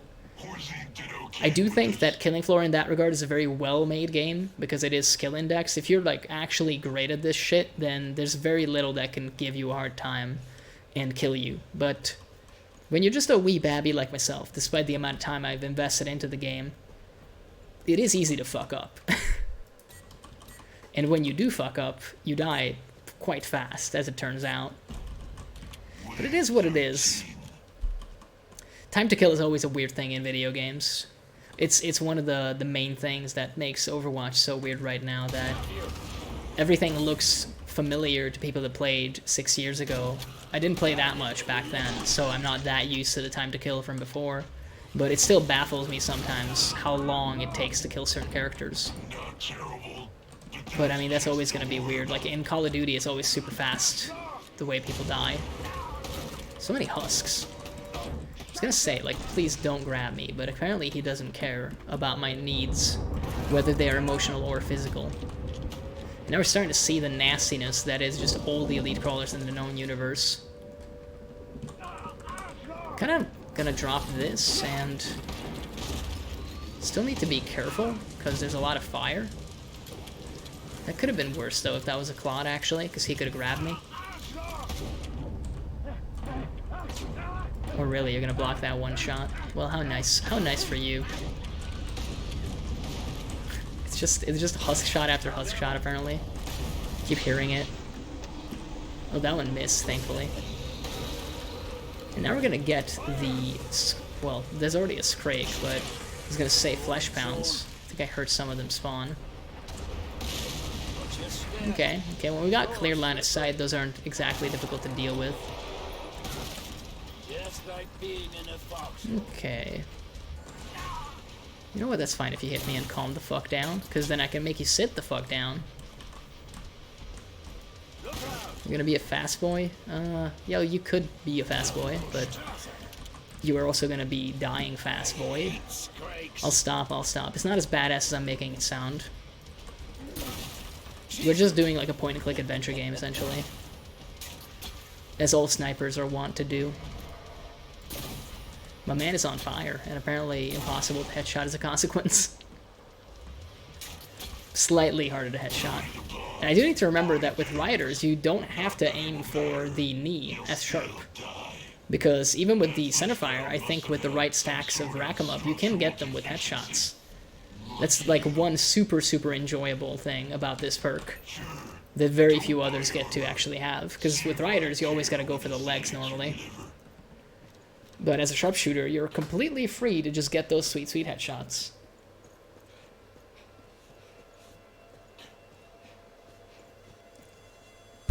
I'll keep going back to the little like courtyard in the back here. But we also keep getting pushed out of it, so I don't know how important it actually is. I just keep coming back here. I like it here, but I never get to stay. Alright, let's skip this and see what we can do. Well, I mean, we gotta leave already. We weren't even driven out. We just need to go. I think up and decay is kind of better for us, because I think their overall health is like less than it normally is. But I could be wrong. So they might be like less tanky than they normally are. And I mean, they'll die in like funny ways, right? The doorways are gonna be super annoying though. Yeah, let's just like not go this way. Does not seem to be working. They spawned in our way. Like, the most difficult and annoying thing about these areas is always the fact that if you have to go after you've started the wave, which is often how it is, but if people have already started spawning, then it's so much more difficult getting through, like, some of these corridors. But we do want the XP. Like, ideally, it's gonna get us enough XP. Kind of doubtful, though, because we're still missing quite a bit for the next level. But maybe it's gonna get us, like, enough progress where, you know, we'll feel like it was worth it. So I can't tell if up and decay is actually, like, better or worse for us. Because some stuff is taking, like, more shots than it did before. But it might just be that I'm, like, more imprecise. And, you know, we're one wave ahead now compared to before. So their overall max health is maybe like slightly higher than what we're used to. They do die like super funny, but when you're not indoors, the whole going up into the sky isn't nearly as cool. Because you don't see them turn into giblets in like split seconds. We'll do a little bit of ring around the rosy action. Okay, well thankfully this area extends all the way back here. Yeah, I wouldn't mind, like, doing a heal. We're basically half health. So the 8 lads that are left are almost exclusively large Zeds. Except for that one, clearly. Again, chainsaw up the butt. Apparently, the fetish of the day. I'd rather, like, deal with the big guys. That one clot isn't exactly, like, my top priority right now. Again, we should be reload canceling, by the way. I mean, I can do it, it's just that I miss. Maybe that's why people are saying practice that. Because it turns out it's a different thing to be able to do it, and it's a very different thing to be able to do it precisely. Like, still maintaining your aim. Yeah, one day we'll get there. We didn't actually get enough XP anyway, yet. Probably, like, the first couple of dudes we kill next round are gonna get us there. Although, next round is a boss wave, actually. We might get it on the ads, though, but... How much are we missing? Yeah, we're missing like 100.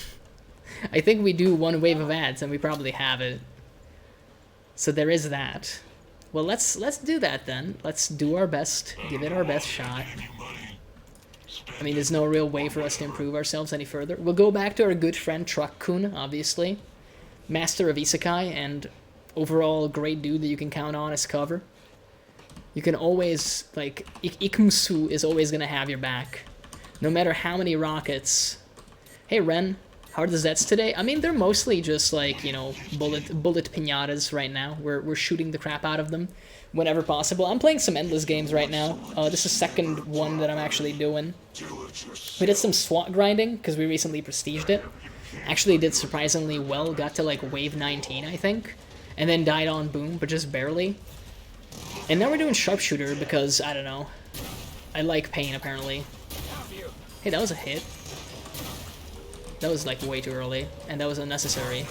I'm also practicing my reload canceling. I mean, you're there, but like, can I actually kill you? I guess if I had hit you like 2 more times.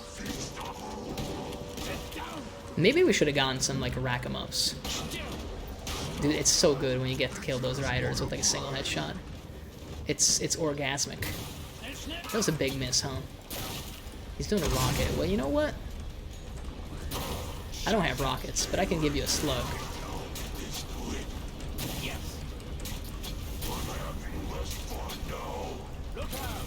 Oh, that wasn't him, huh? That was him, but kind of not in a crit spot, so it didn't make that much of a difference. Alright, alright. Don't yet need the ammo. This is second heal, right? Should keep track of that. Oh boy, we got level 22 at least. It's all worth it. Nothing else for getting that grind. He is coming back now. Oh, well, kind of fired off early. Apparently that still hit me, but it didn't do a lot, actually. The melee attack is potentially a lot more annoying, and it can also get us way out of position for his, like, follow-up. It's kind of sad how little damage the railgun does if you don't, like, get the crit spot. Oh, I kind of hoped that we would collateral him. But it was not to be. You know what? Let's do, like, a freezer grenade. I don't feel like dealing with moving enemies. I need my point-and-click adventure game to be even easier. Okay, we're encountering some difficulty. Big waves popping in very close. One downside of this location is it has a ton of spawn points nearby. Apparently they did some friendly fire and are now infighting. So I do have to be careful though, because I think he could one-tap me with some of his like heavier attacks. Cool. Ideally we get this man with a headshot. Yep, that's something that could absolutely one-tap us if we're not careful. The rockets. It's gonna do a different kind of rocket. As long as we don't get held down, I think we're kind of good. Oh, he just knocked him down. Let's do a little bit of dodging. I'll just get like a body shot on that man. I'm kind of sick of that shit. Kind of surprised that he didn't like leave earlier. I think did he still have a heal, or was that the last one? Can't really tell. I guess maybe he did do all 3. Lost track of it either way. We probably could have finished him off the second time around, but I'm not too good with the whole shooting invisible guys in the crit spot. Just shooting guys in general as sharpshooter is still something I need to work on, let alone hitting crit spots. You know, we gotta go one step at a time. Kinda happy that we got the level 22 anyway. Like, that's pretty big. So I don't mind if we die anytime soon now. Like, we got what we came here to do. We were missing like half a level, and we got that half a level. It's a shame that it takes 40 minutes to get that, like, half of a level, but hey, we are, you know, like, in the last stretch of leveling this perk right now. If we were smart, we would only have to do this once, because we would never, like, press the prestige button, but we are definitely going to prestige this character as well, because I believe, for some reason, that eventually I'll prestige it 5 times, even though that's dumb, and we're probably not actually going to do it. Oh, we're kind of in a corner. Still, we did the reload cancel, you see? I might be out of position, but my DPS was through the roof. That wasn't a headshot. Well, I have dishonored my family. But I will not be committing Sudoku just yet. Instead, I will continue to miss most of my shots. For a second, I thought that was the elite. But he was, you know, kind of well done. Okay, this could be bad. Let's see. Maybe one of them isn't raged yet. Okay. Let's dodge that. Kind of missed the reload cancel on that one because I was too busy like attempting to dodge. That's the price you pay sometimes. You can definitely see that I'm like out of my depth now as Sharp. We were kiting a fair bit before, but we're literally just like pressing the S button instead of the good old W button. Yeah, for a second, man, I really went through like all the stages of grief. Because I'm like, man, if only I had a Mosin Nagant. Could have parried that. Could have done so good. But it was not to be. Centerfire is still insane, though, like how good this gun is. And the fact that this still one-shots is also, like, really, really huge. Just gotta be accurate, apparently.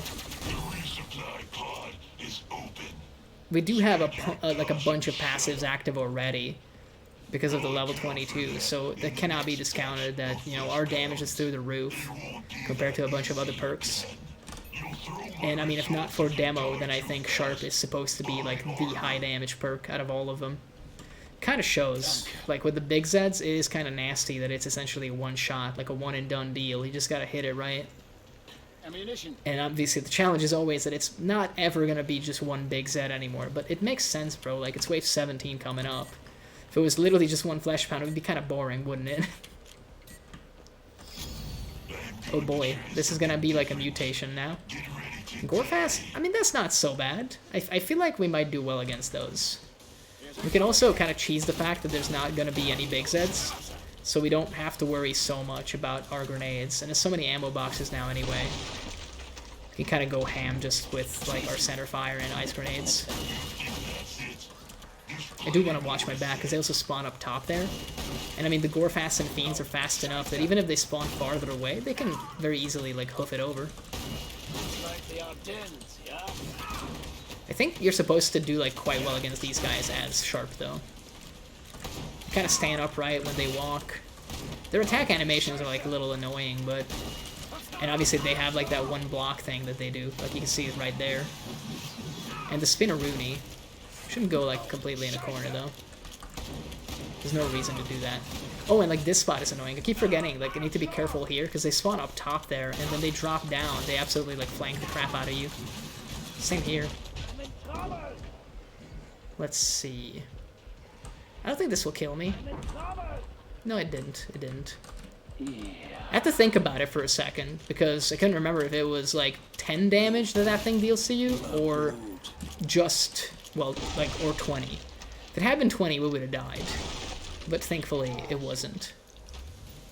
Just goes to show, like, I think these are easy enemies, it's just I'm not comfortable fighting them. Because I'm not comfortable fighting anything as Sharp.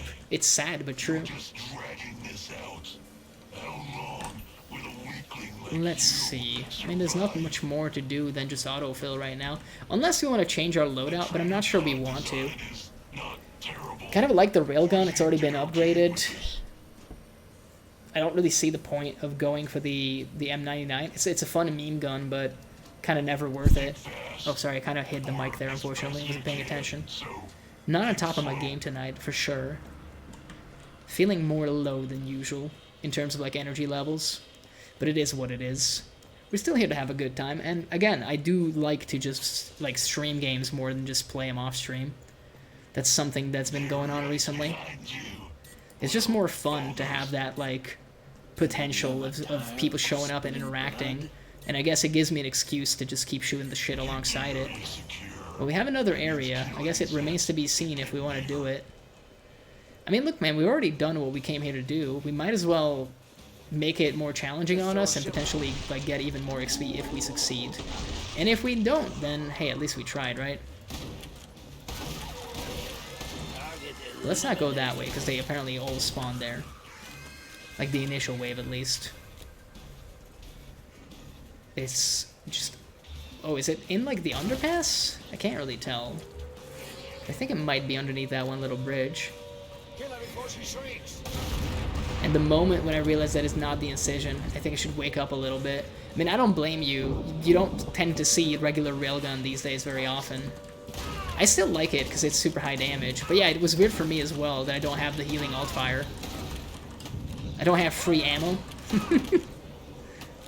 Oh, this could be quite bad. Oh, this could be even worse. Let's serve that knockback. So, I mean, we kind of have to go the long way around if we're going to do the area.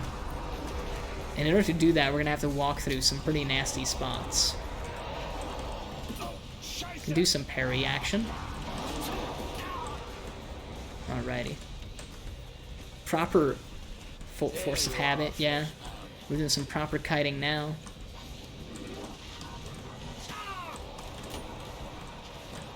Look at me, Mama, I'm a berserker.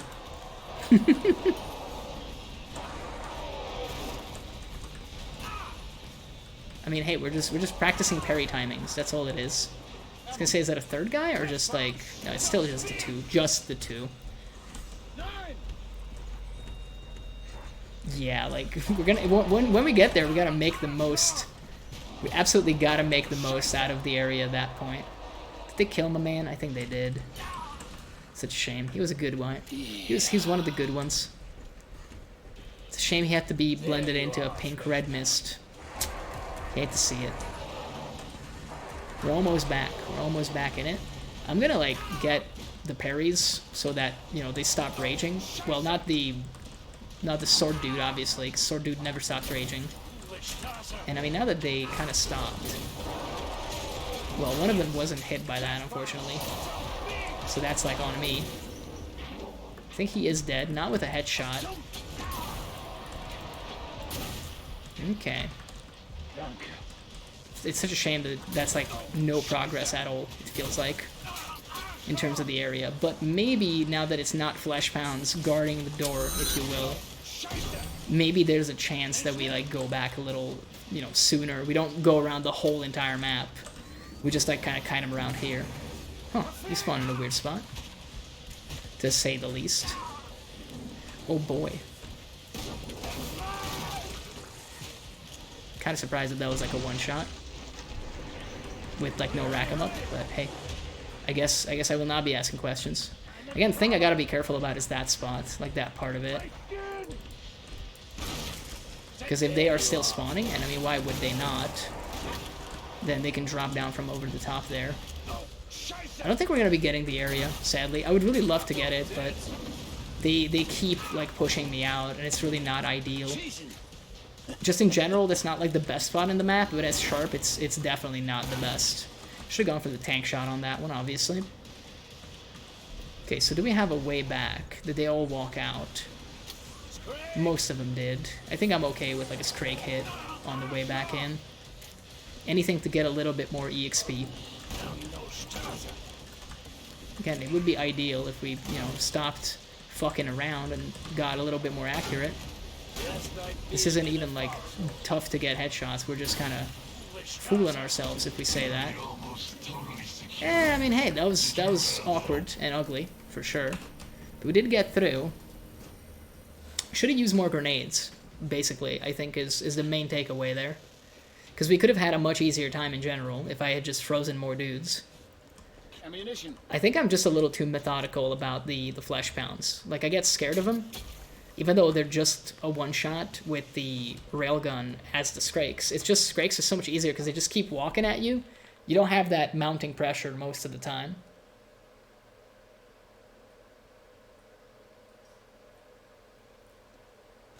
And look at that, almost 32k XP needed for the next level. Oh boy, that's a lot. That's a big ol' fucking number. That's not gonna be tonight. Oh, this is a special wave too. So MumblezTV, well, I mean, hey, we're a precision perk, right? This should be right up our alley. But I think they have higher head health, which is kind of the unfortunate part of it. Yeah, they take like 2 shots, the big boys. I was gonna say, if you take 2 headshots from a railgun, then all hope is lost. And we can just resign. Apparently those guys are also just a one-shot. It's probably not the best idea to just be walking around with, you know, the railgun out, but hey. Right now, I feel like I need it. And I mean, it's kind of working. Again, it should have been a chest shot. Force of habit on that one. I see big head and I just click. I don't even know if I hit anything there. Apparently I'm hitting everything but the stalker. Okay, we did get the chest shot in the end. Man, I do need to reload. That is something I gotta get better at with this gun. Normally I am, like, little better, because I just equate it to, you know, support specialists in my head. You always gotta reload your shotguns. This is kind of like a shotgun, except the inverse. Instead of being good at close range, it's better at long range. Bro, how am I missing every shot? I swear. Let's not go into corners, though. You know, that was kind of okay in the grand scheme of things. Nice, nice. I'm happy with that reload cancel. We actually pulled it off. Wasn't like a high pressure situation, but you know what? I'll take that as a W. I'll take what I can get. It's a big boy once again. Just wanted to see like what this would be like.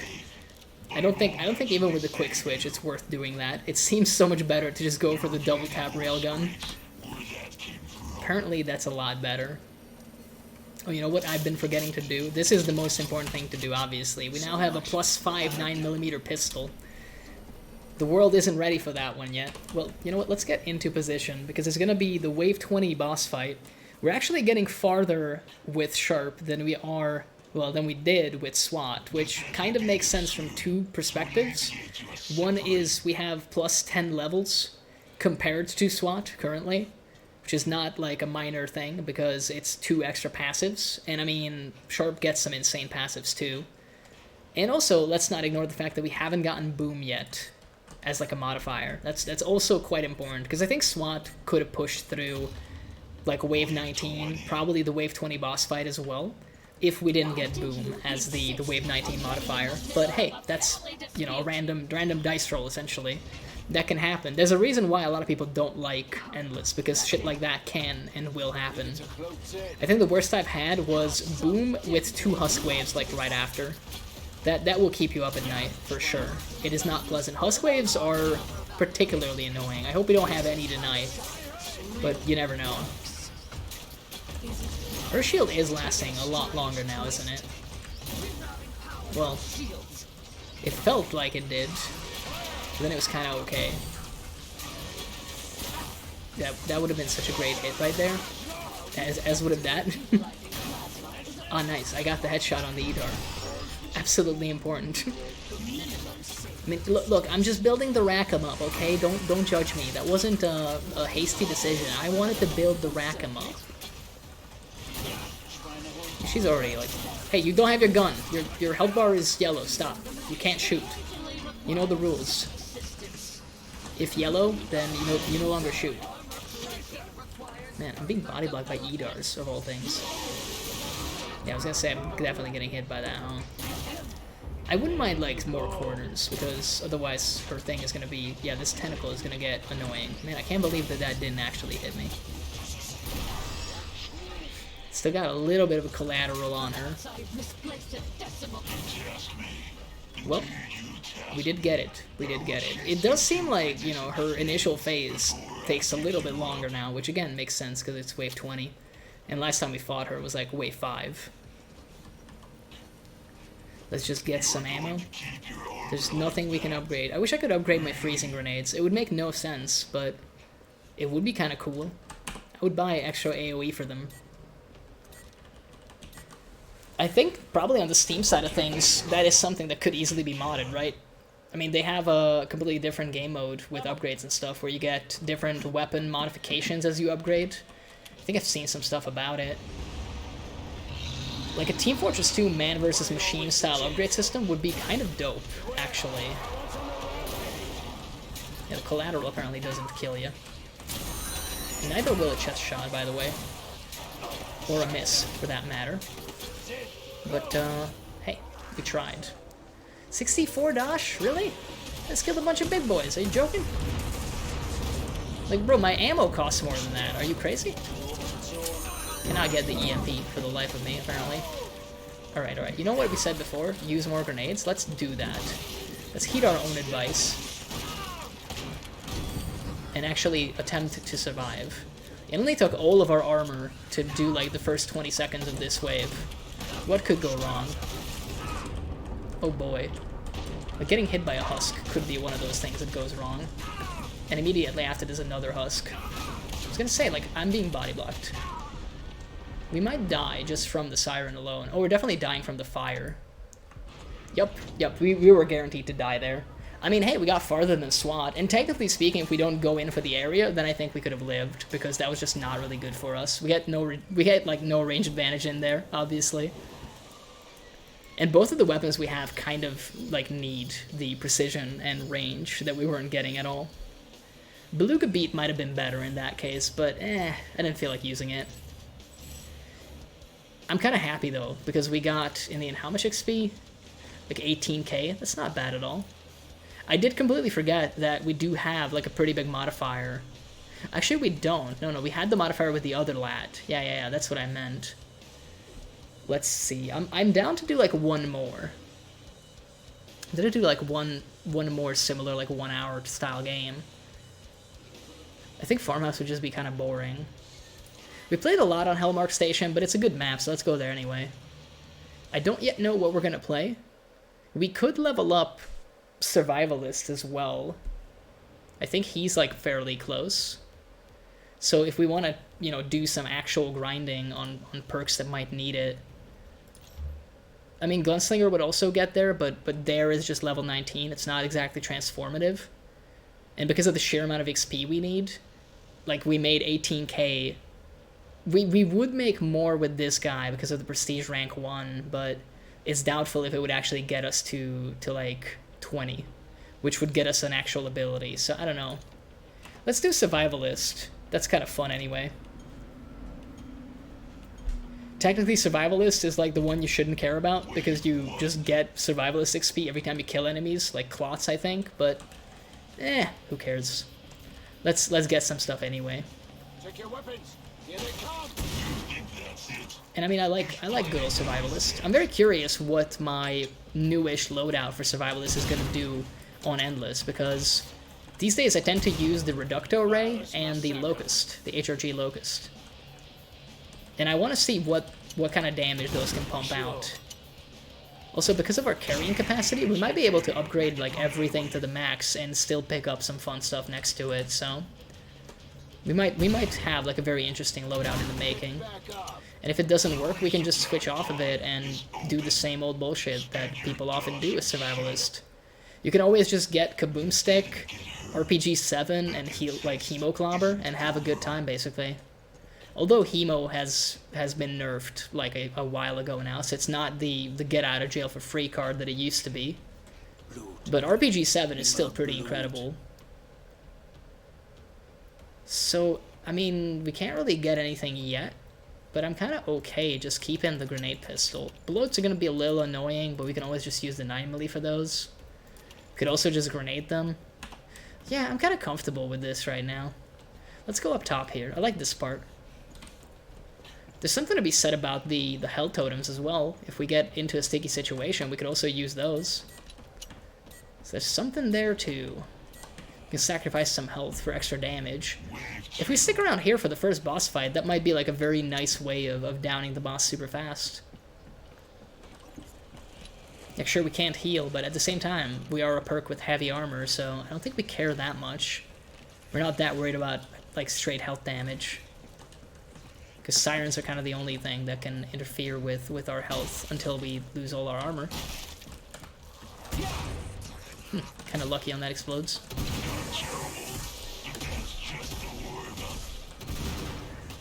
Yeah, Ajax is still like really, really good. Can't believe that was a headshot. Let's make sure. This bash is like something else, man. You like the mess I did. This is just a glorified like knuckle duster now. Now you know starter. Is this gonna work? No, I didn't think so. Still takes 2 shots, unfortunately. It has to hold up me. Bro, I love the bash on this thing so fucking much. It's insane. I was gonna say, like, how's he still alive? Oh, alrighty.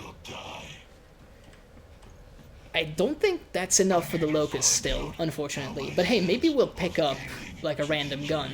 Maybe we could get a random little green gun lying on the floor. Maybe. Perhaps. No, apparently we can't. Or at least I don't see it yet. I don't know why I Because this sells for 150, right? Yeah, it's a little bit more expensive, but it doesn't make 900.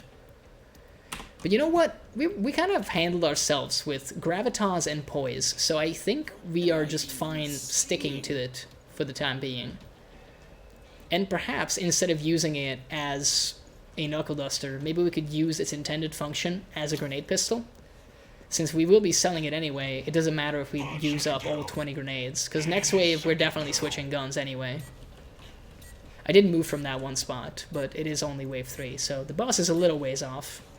And there's like 2 hell totems on this map in the first place, so I think we'll be fine overall. If we want to use that as the takedown tech, I guess, then we can just move to either of them. There's one in like the basement as well, in addition to that little like upper part. Kind of like a catwalk almost. It's not really that, but let's call it that. You know how I said that I wouldn't just use this as a melee weapon? I might have lied about that.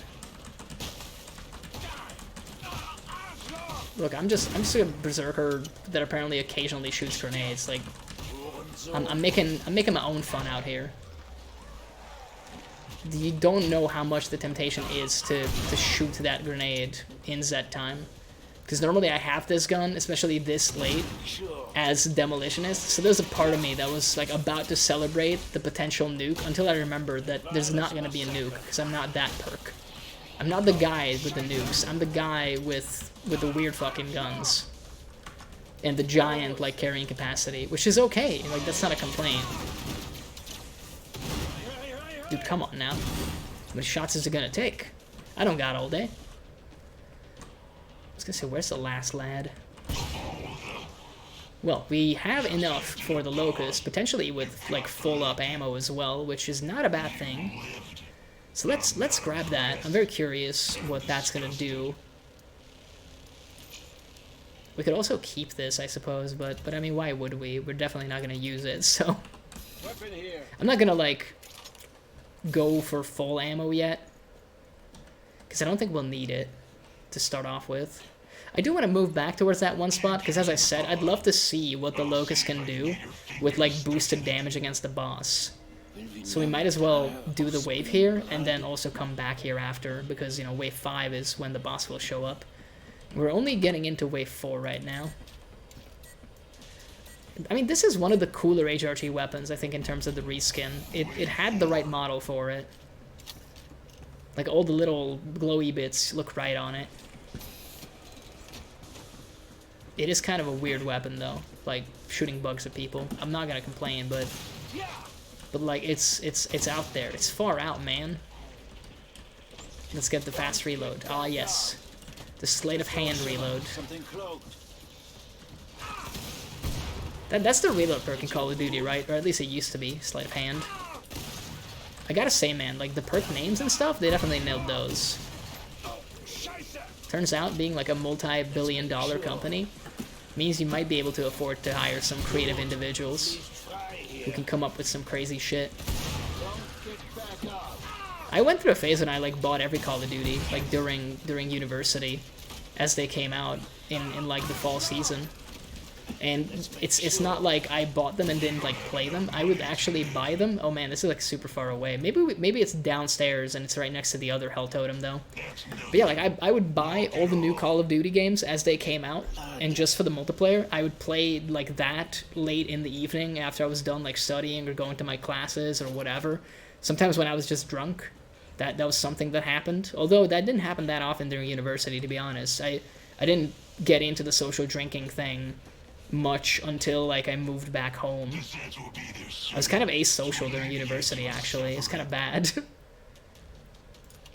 I mean, yeah, apparently it's once you get the free armor, it doesn't cost that much to do. Like a full up filling up of your supplies. But yeah, what was I talking about? I forgot. I forgot. I just want to go back and get the damage boost, dude. Just let me do that. I want to see. I just want to see. Oh yeah, Call of Duty. I remember now. You see, sometimes you gotta give your brain like a second to process things. But the thing is, I actually poured quite a bit of time into those games, even though I don't think I ever got good at them. But I'm pretty sure I got like 90 to 100 hours in each title easy during those 3 years. Which is quite a bit. Okay, so she's there. We might as well sacrifice our health. Yeah, I'm not gonna dodge it, dude. Like, crazy? Okay, I'll dodge that. Like, make a good point. I mean, yeah, look at that health bar. Look at that health bar.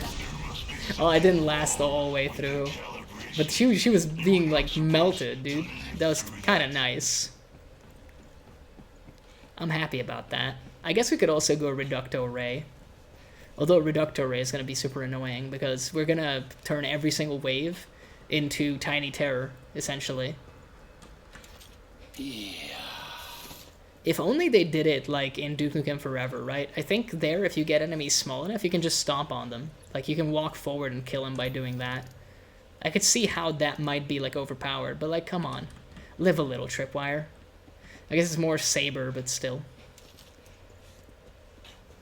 I think we can just, like, jump down and go back into that corner spot. I don't mind it so much. Oh, we should have sold, like, our dual 9 millis. No reason for us to hold on to those. Let's go. How much XP are we missing? Just like 4k, and yeah, we have like a 30% bonus, I think, for all XP that we get. That's not too bad. Ooh, baby. A sharpened shovel. My favorite. Now we could go, like, Diet Berserker if we really wanted. I don't think we will, but we could. I don't think I need to reload as often as I do with this gun. I want to actually check something. Let's fire off all the rockets. Does it have a different reload animation? It's the same animation, seemingly, either way. Whether you're fully empty or you did the tactical reload. So we might as well just, you know, do it when it's time. We don't have to think in advance. This is my kind of gun. Apparently shooting bugs is my style. So they do apply, like, some weakness from the looks of it. Which is kind of interesting. Does she get rid of the bugs? I guess they don't count as projectiles, so no. Would be kind of funny if she did, though. Oh, excuse me, I'm yawning. I have no clue how we're going to deal with the big lad. Like, with the envisioned loadout that I was talking about. Maybe we should have an RPG in there. At least for the big guys. I guess maybe instead of a Reducto Ray, we could just go for that, right? Bugs against bug. Whoever wins, we lose. You know what? Let me show you how to do the takedown. You just shoot 6 rockets at him, and then you hope for the best. Apparently it works, though, so... I mean, hey, what do I know? Where do I got to go? Show me. Show me the way. I mean, we can sell this, and we can sell that. That makes us some amount of money. Enough for a potential Reducto Ray, but do we want the Reducto Ray? That takes us to 11. Let me check. Yeah, we could have RPG 7 along with that. And that sounds like a lot of fun, actually. Oh, that's Off-Berg. They have that separate now, huh? I'll see if I can get your fingers stuck in it. Yeah, let's just focus on Locust for the time being, but we do have the Ray. You can call me Ray now. Ray of Sunshine. And eventually we'll also pick up the RPG. Because I do like stat. And I think we have the reload speed for it anyway, right? Yeah, heavy weapons training. We will have better reload speed on it. I'm just really looking to get to that sweet level 25. And that might be the last thing we do tonight. Like, this might be the last game that I do. Because as I mentioned, I am feeling like way more tired than I normally am on a Monday. So this might be like slightly shorter stream than what I usually go for. Normally I try to shoot for the 4-hour mark. But I have done slightly shorter streams as well. I don't want to make like a habit out of it, but I do think, you know, you gotta listen to your body sometimes. I'm pretty bad at that in general, but at least, hey, I got a long way to go in terms of improvement. Let's be positive about it, huh? Kind of want to make the quarter pounds into like super tiny, cute little things. You're not that cute, but let's make a quarter pound doll. Look at that, he's like a fucking action figure. Oh no, he's like just tomato sauce now. unfortunately. The fact that it also messes with their like sound is still so funny to me. They didn't have to do that, but it is hilarious. My poor man is again like the size of a 9-year-old. I think they get like damage amplification when they're tiny though, right? It's just again, people did the math, and against bosses, for example, it's not actually worth doing. Do you know the resource cost of a flesh pound? No, of course Was there even a flesh pound? I wasn't paying attention. Oh yeah, they were quarter pounds, that's right. You see, I should pay attention, but like, imagine paying attention. Imagine ever paying attention. I mean, hey, like, you're telling me I can get additional XP and I just gotta do some stuff for it? Look, I mean, it's not an elegant sentence, but whose dick do I gotta suck for even more XP? Like, I'm just saying. I don't know if that's like an accepted joke anymore, but you know, we don't really care much here. Like, I think humor can transcend some politically correct boundaries as long as everybody is aware that it is meant as a joke. You know, like, I'm straight, but I'll do a lot of things for XP. Let's put it that way. The bugs are still working, apparently. I'm kind of focusing more on the Locust right now because we got more ammo for it, so it just makes more sense to use it as like our mainline weapon. Again, ideal quarter-pound takedown, just shoot a bunch of these like fucking Locust rockets at him. Hope for the best. It's working. It's absolutely working. I mean, it's kind of too strong of a term that it's working, but hey, we're getting through. Geronimo! You think it would be awkward if this like broke as you jumped down and then you fell into lava and died? I think it might be awkward. If I was the map maker, I would totally do that though. I mean, you wouldn't die in Trader Time anyway, right? So it's kind of okay. So we won't get to upgrade any of our weapons, which is kind of something that is bad if we go for the RPG, but we will have the RPG. I think I'll buy it next round and we'll see if we like it, because I like the idea behind it, but I don't know if we'll actually, you know, do it in practice. We'll get it just in time for a boss, which is kind of nice anyway. Or at least that's the hope. We have like 1k in our pocket, so we need to make like 700 basically to be able to afford the RPG itself and get max ammo for it. I think that's doable. I guess if I go close enough, she doesn't delete the projectiles. Yes, Z-Time slow motion locusts. Of course. I mean, look, I don't know why I'm complaining about my gun so much. Like, I'm also in like fucking Hellgate London for some reason. Bro, whatever happened to Hellgate London? That was like such a cool concept for a game. I was like way too young and idiotic to properly appreciate it. I think I did try to play it, but like my brain couldn't put the whole, like, it looks like an action, like a shooter style game, and it plays like a shooter, but it has RPG elements, which is hilarious to me now, considering how many hours I put into like the Borderlands games, and they were essentially the same fucking shit with like a different coat of paint, if we're being absolutely real. And Hellgate London was cool. Did it need like servers? Is it on GOG? Is it possible to still play that in like today's day and age, or is it just like lost in the ether now? Can we no longer access it? Because I kind of feel bad if that's the case, but some games are like that. The one thing I'll never forgive EA for like pulling the plug on is Darkspore. That's like, I think, my all-time favorite like action RPG, and it's never gonna be playable again because they killed the servers. I played that shit like 3 fucking times or something insane like that, and I loved every fucking playthrough, probably more than the first. Like, every time I played the game, it kept getting better and better. It was insane. Yeah, getting a health totem would be cool, but like, what if we don't do that and we just fight here? I just don't feel like repositioning, and we do have like a high damage weapon anyway. I don't think we're gonna get to use the RPG so much, because once King Fleshman is on us, we're gonna have to, you know, we're gonna have to use different means to fight him. I think he was up above. Some good damage though. Oh, and thankfully he got stuck there, so that got us like an extra hit.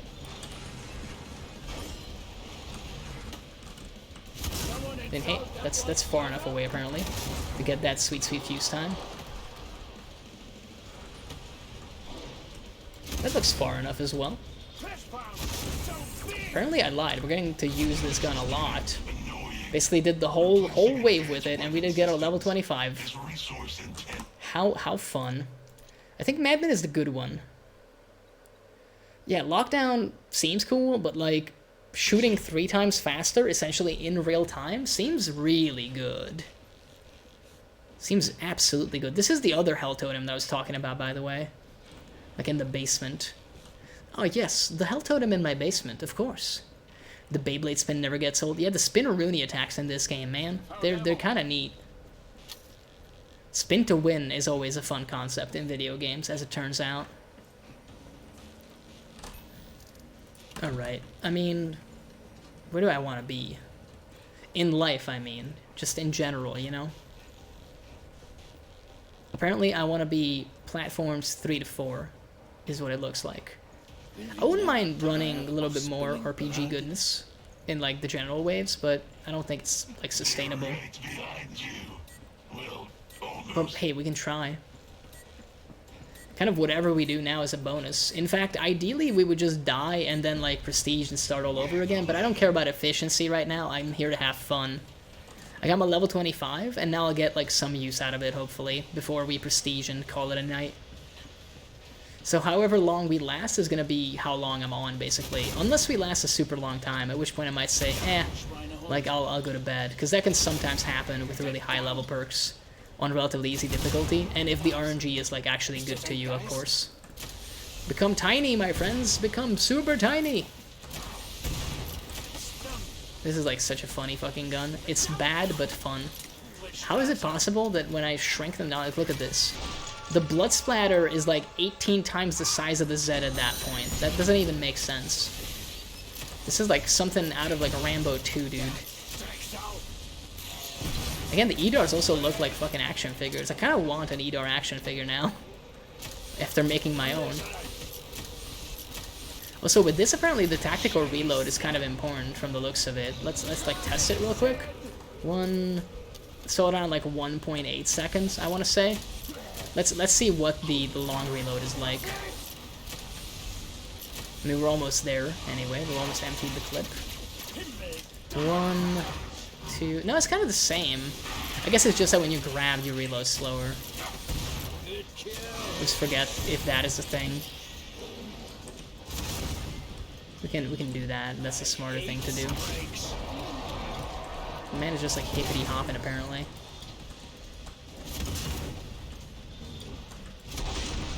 Yep. We don't have as much damage as a demo, but we can do some stuff though. And I mean, if we would get the headshot, then he would die. They don't like the ice cream cones. What's the last lad? Yeah, the headshot still gets them, because it's like a 5 times damage multiplier, I think, on the Scrakes. Something nasty like that. It's literally ridiculous. I don't know how the fuck you're supposed to figure that out normally, unless you go on the internet and you read about it or you see a video. Like, it's not something that I think a normal human being would consider. Like, ah yes, to kill the enemy Chainsaw Man, just shoot them in the head with an unexploded rocket-propelled grenade, of course. I believe it is on page 68 of Sun Tzu's Art of War. That's the exact quote. To defeat... Now, how would he phrase it? How would Sun Tzu write about this? If you must face enemy Chainsaw Men on the field of battle, always have ice cream cones or unexploded rocket-propelled grenades with you. I think that might be like an actual quote. If not, we can make it one. We can gaslight the whole internet into believing that, like, RPGs existed back in Sun Tzu's days. I feel like maybe the Mongol horde would not have been so successful if that were the case, but I mean, hey, you never know. Maybe RPG is just not that good against horses. Can you imagine, like, pre-medieval online forums? Like, bro, like, fucking Chariot's OP, someone needs to rebalance this shit. Imagine all the rage the Mongols caused. People were fucking demanding for a nerf on him for sure. So apparently these projectiles don't get, like, destroyed by the siren from the looks of it. That's like a bit that I keep doing, but it's always so funny to me to imagine like online forums with other participants. Oh, hello, sir. We're just like locusting apparently. It makes sense though for an area because a lot of the time, you know, the things will walk into the little like clouds that we put down. Maybe we get slightly more value. They did that with the crossbow. I mean, basically they did. The Pope had to fucking ban the crossbow from competitive play. It is the devil's weapon. I kind of get it though. I mean, the longbow was much the same, right? Like that's why the French hated the fucking English for the longest time, because they were like, yo, what the fuck? You're telling me like a random Englishman with like a fucking bow and arrow can kill like, I don't know, like this like child of a nobleman who studied the blade for like 14 years of his life? Because like that's stupid. And it's like, it's not stupid, it's called efficient, my man. Parry this, you filthy casual. No, you can't kill my nice dad easily. Yeah, exactly. I mean, that's how it is though. It's kind of hilarious that that happened. Like in actual real life, basically that's what went down. People were mad at how OP the crossbow was. I can't believe that that was actually a kill, because it was not a headshot. But it is what it is. Man, if only they would have said parry this, you filthy casual, like back in the medieval times. Maybe the peasants did, and the knights just don't know about it, because, you know, there was quite a bit of distance, and all the swords clashing made it hard to understand. But in my mind, every single dirty peasant getting those sweet knight headshots was shouting parry this, you filthy casual, at the top of their lungs. It was absolutely important for me to get my +5 9mm pistol, in case you were wondering. It's of the utmost importance. I have not used the pistol at all this game, but that's because I am a certified pro gamer, and I only wish to use high-level weapons. Essentially, if it doesn't have the power of the sun, and it may even be in the palm of my hand, then I am not interested. That's what we're gonna go with. And also, like, we'll get plenty of money. Copium. Can't believe that the fuse time is like so low on these. Maybe I should not have exploded those guys, huh? Made it a little bit harder to dodge stuff.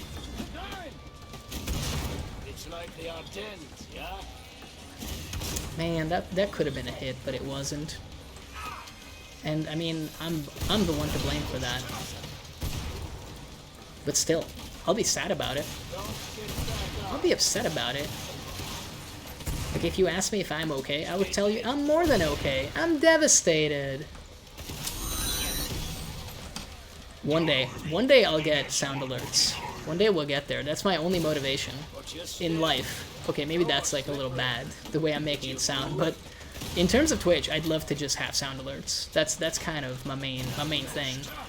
Probably setting them up is going to be a pain in the ass, and for someone that doesn't even have alerts, maybe it's putting the bar a little too high, but hey man, gotta aim high to get high? I don't think that's a saying, but it could be one. I'm just saying. Everything starts off weird when it's said the first time, but, you know, over time it becomes part of the cultural conversation, and it becomes easier to say stupid shit like that. So from this point on, I'm just going to keep saying aim high to get high, and it will just turn into a saying. I don't know what it means. The world will determine what it means. I don't need to know what it means. I just need to say it. I just need to be the guy that says it. No, just a booth pack and you are high? That's different. That's different. But yeah, Poundin' Beef on his back and all that. What a banger of a song, dude. Lord of Afghanistan, back at it again. I don't think the man ever stopped. Like, all his shit is good. It's insane. How can one man be responsible for so many bangers? He can't keep getting away with it. One day I hope to be half as based as Lord of Afghanistan, but I don't know if we'll get there. A human lifetime might not be enough for me to reach that point. Unfortunately, you know, we all start at different levels in this life. And I think I started under-leveled to be able to reach that point. Get the quick reload. Oh baby, look at that. Let's make sure. Look at my hands, because I may be cheating. Don't get back up. Yeah, we're just apparently killing a bunch of duders. Not like a super big wave yet, but it is just leading up to the wave 15 boss, so I guess it makes sense a little bit. I hate Scrakes. It's Chainsaw Man. It's like the I mean, hey, he's just a bunch of little giblets now. There's another chainsaw man. I don't think that got him. Yeah, I was gonna say, like, it didn't seem to have gotten him. I'm happy with that headshot, though. Oh, apparently that was also a headshot. Oh, come on, I wanted to, like, thread the needle. Bro, could have been cool. Yeah, fine. You guys get the rocket propelled grenade then. I wanted to like thread the needle in between the Zeds and make it all cool, but they don't let me do that anymore. Dude, the RPG is so good, it's insane. I love this fucking thing. Oh, you lived? You know what? You get this Crake reward then. Apparently we didn't get Touched by Sirens there. That sounds like it could be the name of the song, by the way, Touched by Sirens. I can imagine it as like a late 80s, early 90s kind of romantic, like, electro song. Touched by Sirens! And then you got like a man like fucking tap dancing on a synthesizer in the background. And for some reason, it would have like church bells. Like, right before the chorus, you'd have, like, essentially just a series of church bells, like, put in there. No one would understand why. It would be a topic of contention for music historians for years to come, why the church bells are there. And when they get an interview with the 89-year-old dude who made the song, well, at the time, you know, at that point, he'd be 89 years old. He'd be like, yo, like, bro, I was just fucking blazed out of my mind, and I heard, like, a church in the distance. I was like, fuck yeah, dude, that's what we need. Love the idea. I mean, hey man, in an alternate reality, maybe it is a song. You ever consider that maybe alternate realities exist and they have slightly different music? Although Touched by Sirens is quite a bit different than any song that we have. I guess maybe like it could also be a Seal song, like Kiss from a Rose, Touched by Sirens. I could kind of see a connection there. Okay, my man is a lot more tanky now. It's almost like the difficulty is increasing. He's also too close. Well, now he's not too close. Let me shoot him in the dick with a grenade. Exclusively going for dick shots, apparently. We'll have to put up a disclaimer on the stream, like, no family jewels were harmed in the making of this stream. I kind of want a sticker like that now, actually. I do get a ton of dick shots, especially in Killing Floor, apparently. I've noticed that before. Also in Left 4 Dead sometimes. Yo, like, my man is apparently not enjoying that I'm shooting his dad in the nuts. Which I guess is understandable. Like, would you stand for the genital destruction of your own father?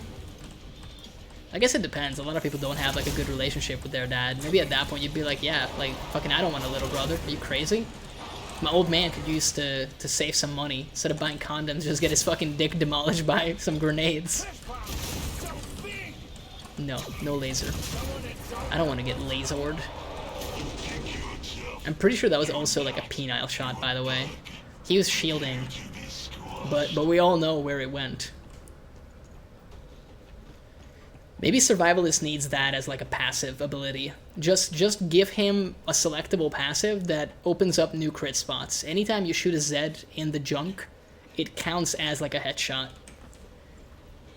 It could take up like 3 slots in terms of passives, and I would still pick it every time, just for the lulz. I think it would be worth it. Maybe this is why I'm not a game developer, and maybe this is also why my ideas don't get implemented. But I'm just saying, like, what if?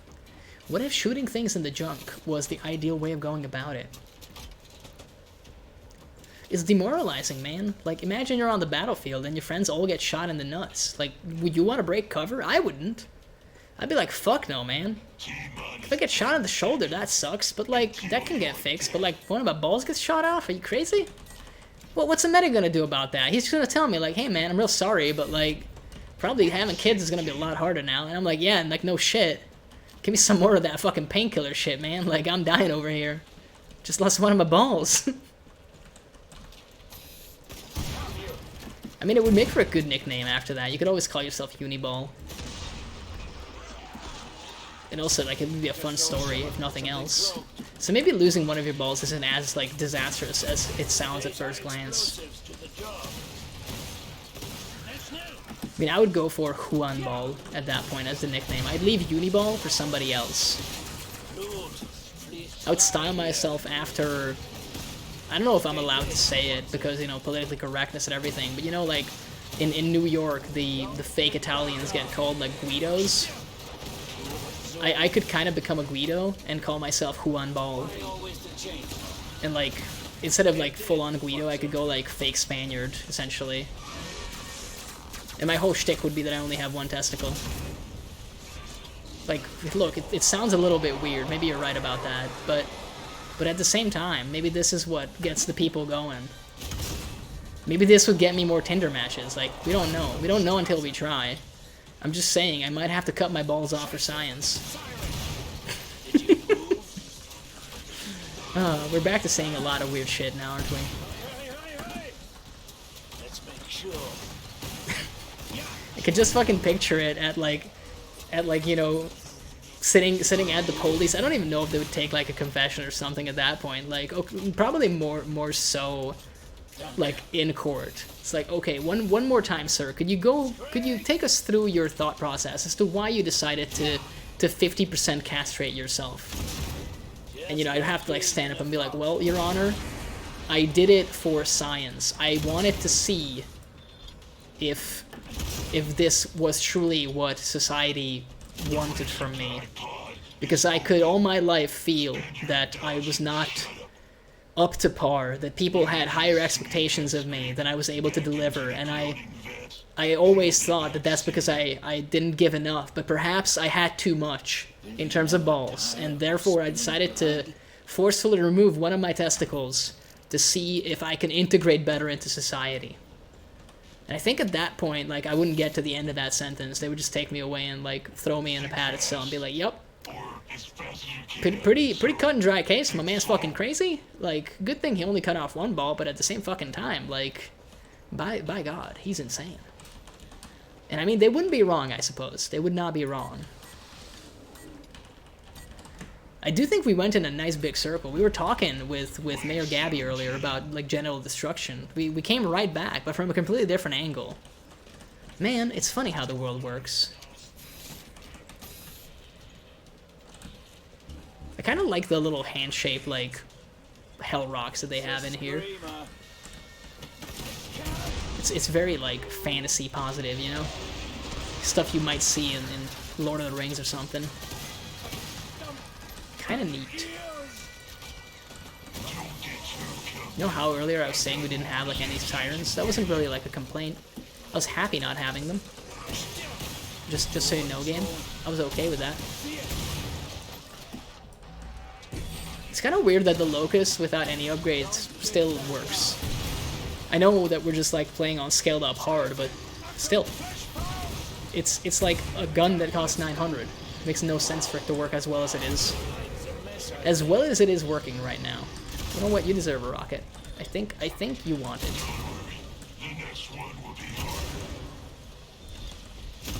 Man, they're just lining up. Anybody else? Oh man, I missed. Really doesn't matter though. Where is the last guy? You know, I could have switched weapons, and it would have been more reasonable, but I was in the flow state at that point. That flesh pound must have had some sort of structural deficiency. Structural deficiency? It's called weakness to rockets, my man. Structural deficiency is your lack of character, Kevin, if that is your real name. You piece of shit. Try this one on for size. I think you'll find it snug. Oh, this is like our second or third Gorefast wave. Apparently, a lot of Gorefasts this evening. I mean, hey, let's make action figures. And big blood splatters, apparently.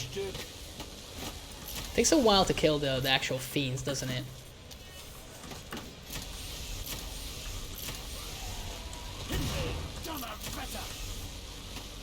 High impact gameplay. You know what? At least the Locusts like do some buzzing. Maybe the novelty of the reductor array has worn off. Fast reload. Ooh, baby. Did you move? I mean, I also think that Locust is going to be better, because if we just stick in one spot, then we let the dudes, like, pile up. And by dudes, I mean the enemies and also the dudes that we shoot out. The Locusts, little known fact, even biologists just call them dudes sometimes. Look out! Don't get back up. I mean, like, you know, like, people that do the biological classification come up with the darndest names now when they discover a new species. It must be kind of cool to be able to decide what the fuck you're gonna name something, and everyone else is gonna have to call it that. Maybe I should have gone into biology just to troll the shit out of the world and come up with, like, the dumbest names. I think I'd be good at that. Like, good at coming up with the dumbest names. And, like, it would be bad for the world for that to be the case, but I would enjoy myself greatly. So much Kind of would be nice to do the Wave 20 boss fight with a damage bonus as well. Like, I kind of want to see what an RPG boosted would do to an actual boss boy. Maybe we'll do that. But for the time being, I'll just go back. I like that one little corner spot. Plus, we've spilled so much blood there that it looks kind of nice now. I kind of dig it. That's one of the underrated aspects of this game, that over time, the whole map looks like fucking this. It's just a right mess, and it looks neat as hell. Oh, it's boom. I mean, this could be disastrous, but we do have heavy armor. Again, the Fleshbound's, like, coming up initially is not a bad thing on boom, because the more armor we have, the more confident we are at dealing with those, even at close range. And if only the Locust would go a little farther. Bigger AoE would be very welcome. Oh, is Edar gonna die? Yes, in the end he does. Did you move? Feeling kind of comfortable right now, despite the boom. I mean, we need to get that guy pronto. We need to get everybody. Yeah, that was a little too close. That's on me. Let's get like a couple boys in the back there. Yup. Oh, come on, man. Really? I was on a roll. You're gonna jump in the way? I guess it's not really that much faster of a reload until you do it at the very end. Yeah, that was like silly, but it felt good. Nice. Alrighty. I think we are getting closer to that hell portal thing as well. I'm kind of into it, because it means we're gonna get to boost our damage even further. That sounds like a lot of fun right now. Oh yes, indeed. We're back to the platforms. I'm so excited that I just can't hide it. I'm about to lose control, and I think I like it. Alright. Let's get up here. Let's skip the waiting. I can't wait. As we established, I'm quite excited. Mucho excitado. Let's go with that. I mean, Hans is not bad. He's got some dodges initially, so he might miss a few rockets, especially at long range. But maybe he's a little tired. You know, it's late in the evening. Once we see him, we're grabbing this. We're sacrificing our health. We're asking for some help from Satan. Iron Mouse, grant me your strength. See, he's trying to dodge. Oh, they didn't get like his full like shield. Well, I mean, hey, that works apparently. Pretty sizable damage boost. And it's still going. We still got like the little hell sigils glowing around our face. Pretty neat. If you have mechanics in a game / map, you should abuse them. It's quite simple. That was like, what, three to four rockets? We didn't end up missing any shots, which is kind of neat. All on itself. I don't think we've really been using the Z-Time ability that much. It's cool to have, but it's not as transformative as some of the others. But that's not really a complaint. It's just like, we have a good loadout, and Survivalist is, I would say, generally like an okay perk nowadays. It used to be kind of weird, like why would you ever play it? It's gotten a lot better over time. which is kind of nice. And unsurprisingly, the highest level perk that we've played tonight continues to do the most in terms of waves that we can complete. It's not really that surprising when we think about it, because as we established, every level like counts for quite a bit of potential damage and durability. And I mean with Survivalists especially, as long as we have like armor, our health remains untouched. Unless we run into Sirens, but there haven't been that many. There's one right here, but I mean she spawned at a pretty bad time. Again, I just reloaded in Z time, because there wasn't a lot to shoot right then. I think weapon switch is like slow in Z time for us, isn't it? Yeah, this is like quite a bit faster. Not like as fast as some others, but gotta get the ice cream cone. That's gonna be a 2-shot against the flesh pound, but I think we didn't set off that guy. I was gonna say maybe we didn't. Hello, sir. You like an ice cream cone? You just waste an RPG and a clot. Why not? Switching weapons is overrated. Alrighty. I like the spot. It's been working out pretty well so far. Blood.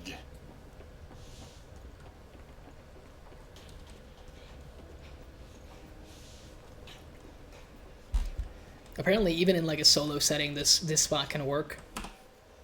I think it comes down to the fact that we see him coming from quite a ways off. So it's not that hard to see what's coming. There's no real point in doing this, but we might as well just go in there. And you know what? If it's gonna be boom, then it's gonna be boom. I'm okay with that.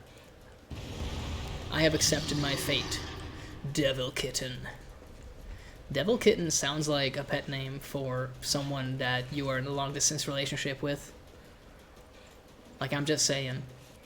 It's a little cringe, but kind of cute.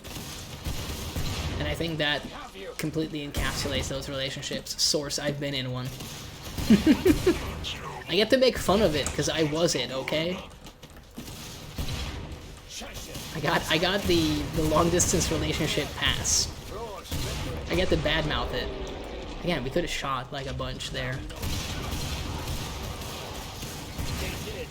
Is that like a medium's edge? Oh, it is a quarter. Yeah, that would have been better if it was a little farther away. I don't really want to sacrifice my health. That's a big one.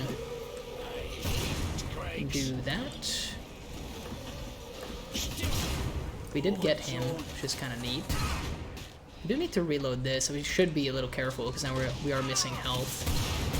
So we are gonna take some hefty damage.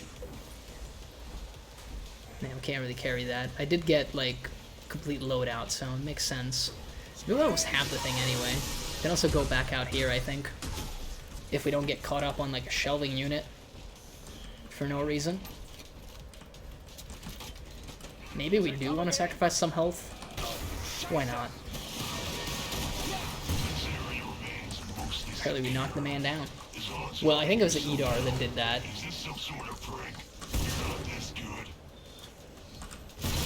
Okay, that was a little spoopy.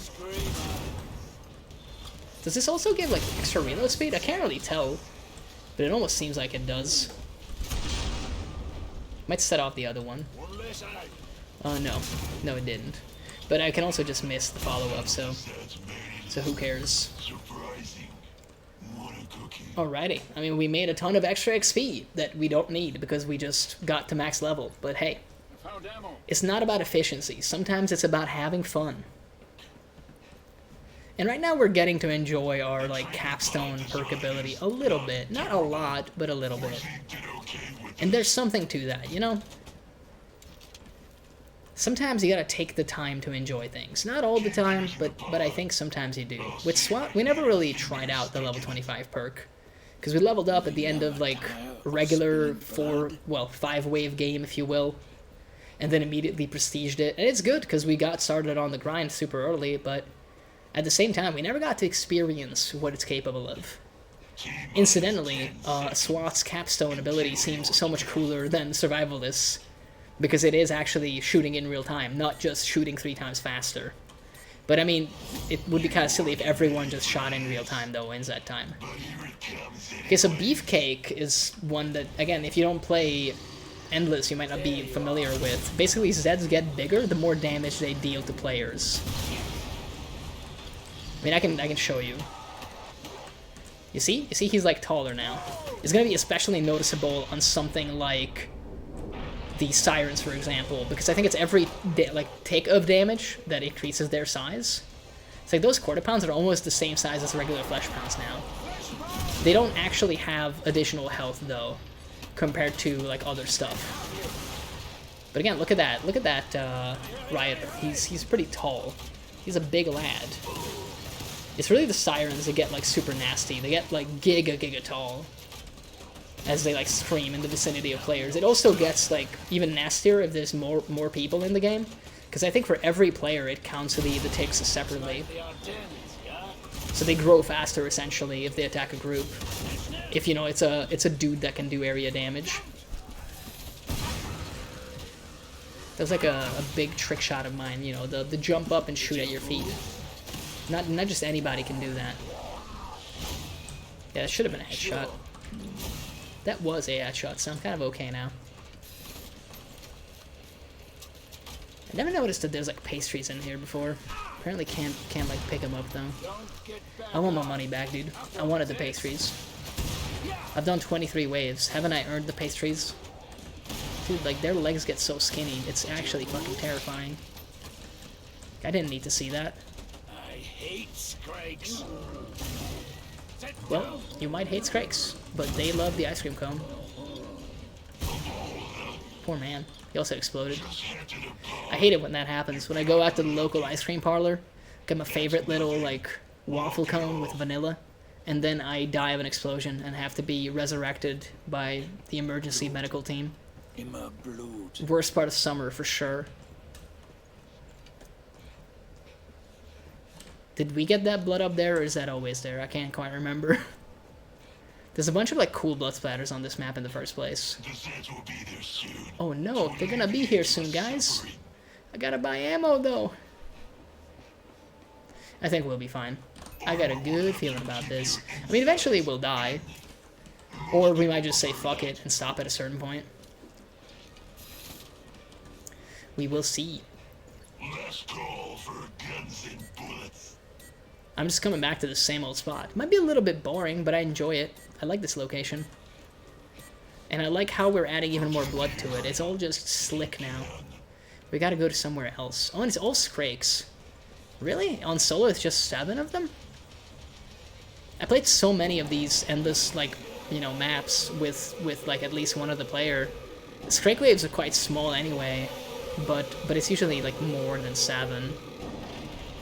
It is kind of funny how they, like, spawn individual and you get to hear all the chainsaw noises. They can't just do, you know, like, the chainsaws all at the same time. They gotta be individual. I mean, hey, we get to practice our headshots. I'll take you to the ice cream shop. The explosion kind of scares me because it makes me feel like I missed, you know? Ooh, he dodged it. Look at him. He's got the movement. Didn't really get him much though, did it? Is this some sort of prank? You're not this good. I am this good. I'm even better. Even better. Damn it. And that's most of the none of the Zeds made it in. Poor guy. Surprising. He's kind of wiggling. We did miss like 1 or 2 shots. I think it was 2. I'll have to live with myself despite my inaccuracy. It is what it is. Let me check something. I am curious. Alright, alright. Oh, I didn't mean to shoot. Let's skip. Let's skip and have a boss fight. I think this is an okay spot. We have some stuff that we can kite around. We can use it as cover. It's kind of okay. It's Kevin. I mean, we might be able to burst him down anyway. Guess it depends on the distance that we fight in and also Locust damage. Because I think if he gets close, it's going to have to be Locust. I think he's going to be coming from the center there. Yep. You just gotta look for the shimmer, bro. Really? A minigun? Oh, really? You're still not gonna run away. You know what? Shoot me. Shoot me. I shoot you too. Nah. He kinda... I think he went that way, but I don't think we can hit him now. I guess we could have also made him tiny. Doesn't really help, but it's kind of funny. Kind of want to see the locust damage on him too. We know that it's possible to kill him with the RPG. I was gonna say, like, that's kind of sad. Didn't this, like, Z-time ability used to do more? I can't quite remember, because I never had it before. Well, I had it once, but not for a very long time. Because normally you want to level Survivalist as fast as possible, considering you get, like, fairly consistent XP for him, even with the other perks. Also known as just getting clock kills.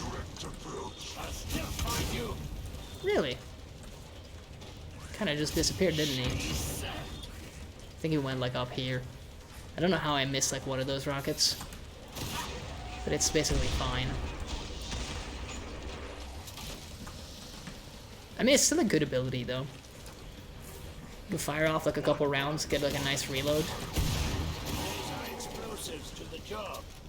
I don't really want to get, like, farther away from here, because all the nice, like, cover is here. I think he's behind me, from the sounds of it. Yeah, he's kind of shredding my armor. This is like second heal that he did, right? Just let me like get some distance, man. I want to like rocket you more. I see you had the same idea. I really do think like we should just go in with a locust. It did some fairly decent damage to him earlier. Probably would have been fine. Really? The locust didn't get a headshot? Are you crazy? I want my money back. It's unreasonable. These are trained animals, beasts of war, if you will. How dare they? Let's say we also use this gun, you know, in the boss fight. That's why I decided to get it out. Does it always do like that big of a glow? It seems like a new like particle effect on it. Yeah, put a sock in it, or better yet, put some rockets in it. Yeah, once you stack it up, he gets like quite a bit of damage. Hey, that's through the wall. Excuse you. Get bug bitten. Eaten by tiny bugs. Just shoot one up his butt as well. I'm sure he's into it. He seems kind of kinky. Like he turned himself into like a half robot, half abomination. Probably kind of nasty. Nasty in the sheets. You know what they say? Robot leg in the streets, nasty in the sheets. Oh man, I should have used my completely leveled up 9mm pistol. Oh, how could I forget? My God. Don't bleed on the pod. It was Well, hard to stay we're on back this here on the little platforms once again. I think we'll go to like, well, at least we'll try to go to like wave 30, and after that I might call it a night. Again, normally we'd still be on until about midnight, but I think I'm gonna end a little earlier than usual. But I will be back later on during the week. In fact, I think I have a stream scheduled for tomorrow. I'm pretty sure I do. It's gonna be Tuesday and Friday, I think, this week, or the other streams that I'll be doing. But you can always check the schedule. It's always there. Well, always. I do try to keep it updated. It took me a while to figure out what days I would do this week. But once I knew, I updated them. So I think it was, I think here, so it's 10 p.m. now. Well, 11 p.m. actually. I think it was about 8 or 9 hours ago that I updated it. And I did post an extremely professional schedule picture on Twitter as well. Because, you know, that's very, very important. That's of the utmost importance to make sure that people can tell that you're extremely professional and you take this not even job seriously, because this isn't a job yet, or will ever be, I'm not sure. I'm here to have fun, for the most part, and I think that's the right attitude. I don't judge anybody that is, you know, like doing this for a living, though. Like, hey man, more power to you. And I did have like a little fit of like a tiny fit of jealousy earlier today, actually. But I also realized on myself that it's like a really dumb thing. And it is unreasonable to be upset about such things. But I can let you in on my thought process in case you're curious. So like my problem, not real problem, but the thing that set me off, if you will. And again, that's the way I'm phrasing it makes it sound so much worse than it actually was. Like it sounds like I'm trying to do clickbait, but like that doesn't even work. Like this wouldn't work on Twitch because you can't clickbait the same way. But either way, this is like YouTube clickbait essentially. Like what set me off was essentially that there are, you know, established content creators that are in like the top 1% of Twitch who start like a second channel, and my god, can you imagine their second channel like becomes popular in the span of like a couple hours? It's almost like they put in the work on their primary channel and are now like getting the dividends. It's a completely logical thing, but I had like a moment when I was sitting in front of like Twitter, I think, and I was like, God, I can't.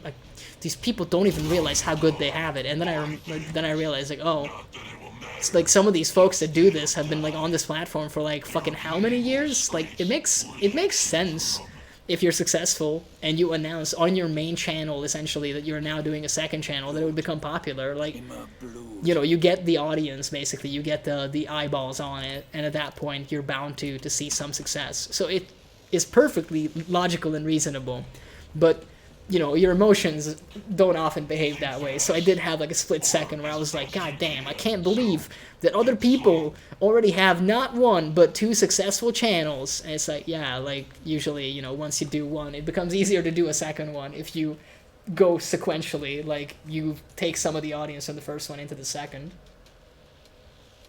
They're right behind you. So no hard feelings, obviously. And, I mean, how would I even have hard feelings for those people? That would be, like, a very weird parasocial thing. Although I think it's more common than the other form of parasocial. Like, the whole lovey-dovey friendship thing. I think people sometimes have, like, an insane hatred for content creators. And I noticed this on myself, too. Sometimes the people that you don't even care for that much, like, you don't watch their content, you just have, like, an opinion of what they do. It's kind of stupid when we really think about it. Man, we're fucking dumb as, like, a species, aren't we? We have like a giant, super advanced brain, and we fucking do like the most stupid shit with it. Get caught up in all these like stupid emotional things that don't even make sense. Like imagine being mad. Am I getting attacked by my own, like, my bugs there? I can't tell. I was gonna say like that wasn't a headshot, unfortunately. You know what? Let's keep using the locust. Kind of hard to tell if they deal damage to me or not. I thought that they were just a second ago, like dealing damage to me, but it doesn't seem to be the case anymore. Yeah, maybe we're just jealous humans. I mean, basically that's how it is. For better or worse. I just want to get out of like the counter, behind the counter. I don't want to like be working in this cafeteria anymore. Oh man, if that had been a hit, I would have been kind of happy. I think it makes sense to experience jealousy, though, but as long as you don't let it, like, ruin your day, it's kind of okay. Like, for me, like I said, I realized the moment I identified the feeling that I'm, like, being a really big dumbass about it. Because it's like, bro, like, for one thing, you're not even, according to yourself, like, and this is me talking to myself in this situation, but, like, according to my own attitude towards this, I'm not, like, necessarily trying to do the fucking most with streaming. I'm trying to have the most fun that I can have with it. And obviously, like, you know, some amount of audience maybe isn't necessary, but it is helpful for that, at least. Can I, like, get out? No, I can't. I do have Molotovs, but I don't know how useful they're actually going to be. At least we did the area, so we can leave if we so desire, but we don't really need to. I think as long as you're kind of reasonable about it, and at least recognize that maybe it's a dumb thing that you're doing or feeling. I don't think you need to, like, suppress it, though. Like, for me, when I realized, it kind of went away by itself, because you kind of go, like, yeah, like, come on, like, it's a different level. I mean, Twitch itself is really weird in that regard, because there's so many people trying to do stuff on here all in different ways, obviously. There's people that are like super fucking serious about it. They view it as like a total grind, trying to speed run, like getting to the various milestones. You got people that are literally the exact opposite, and they're just like, look, man, I'm just here to have a good time, and I don't care if I ever get like a sub button, or if I ever have like, I don't know how many viewers. And there's all sorts of people in between. And to be honest, in my case, if I would make it on this platform, like quote unquote, whatever fucking that means, I don't even know what I would do, because like I can't exactly do more streams with the way my life is set up currently than what I'm already doing. So it's kind of difficult. Like the 3 streams a week, if I'm lucky 4, is kind of the max I can do. And I'm already very happy that I'm getting to do that. Dude, look at that massive fucking tongue. Holy shit. My man must be popular with the ladies. Like, by God. He's got it going on. He's got a fucking schlong for a tongue. The tongue, if you will. I just had to go with the Locust for this, because I think their body health doesn't really change much on MumblezTV. So I figure we'll be okay. These Scrakes are gonna be annoying. Damn, give him a number. Yeah, that's a certified I should call him moment. It's like they are dens, yeah? I mean, hey, sometimes these video games awaken certain things in us. Just the last time I was playing Overwatch, I nearly had like an orgasm after killing a couple Mercies with like some dive characters. And I think my power was cut right as I was saying that, you know, you don't get to pick your kinks, but mine is pretty cool. Something like that. And I mean, look, out of all the different, like, things that you could get sexual satisfaction out of, I guess diving an enemy support in a video game and killing them mercilessly is maybe a little sadistic, but it's kind of benign, you know? At least it is, like, part of the right loop in terms of, you know, like, action reward. Because if you do that, like, your team is also rewarded. You're much more likely to win the next team fight. But it's still a little weird. But I mean, hey, all kinks are kind of weird when you really think about it. Like, most of this shit doesn't make sense. Why do we like certain things? Like, liking, you know, boobies and butts and all that, I can kind of understand. That's like biology, like, programming you to, like, please make babies, because, you know, life needs to sustain itself. But all the other shit makes, like, no fucking sense when you really think about it. Maybe I shouldn't have used all of my, like, RPGs for all sorts of random nonsense here, huh? Let's make him tiny. That's the big plan of action now. Okay, fine, I'm bored. Oh shit, my man is like a fucking ninja! Not the Fortnite streamer, by the way. Dude, imagine if, like, a Scrake was a Fortnite streamer. It would be very hard to play that game one-handed, though. And for once, I don't mean it as, like, a sexual thing, but, like, chainsaw hand? I guess, like, he could use the mouse with the chainsaw hand. Man, if I was, like, super fucking ripped, I would try to do, like, a Scrake cosplay and then play, like, on stream. The chainsaw hand would be, like, relatively easy to make, I think. From the looks of it. Let's take a real quick look here. Yeah, like, we could make a chainsaw glove. It'd be heavy as fuck, though. But we could try. We could absolutely try. I got a question. Do you think it's now, like, time for the leveled up pistol? Considering we need headshots? I think it might be pistol time. It might actually be pistol time. Okay, maybe it's not the best. Look, it's maybe too early to say that it's working, but I missed a fair few shots, but his head is cracked in places. Okay, I think it took 58 bullets if we, you know, count the misses as, like, wasted potential. Perhaps that isn't as good as the Locust. There's a chance that it's not as efficient. Stay down.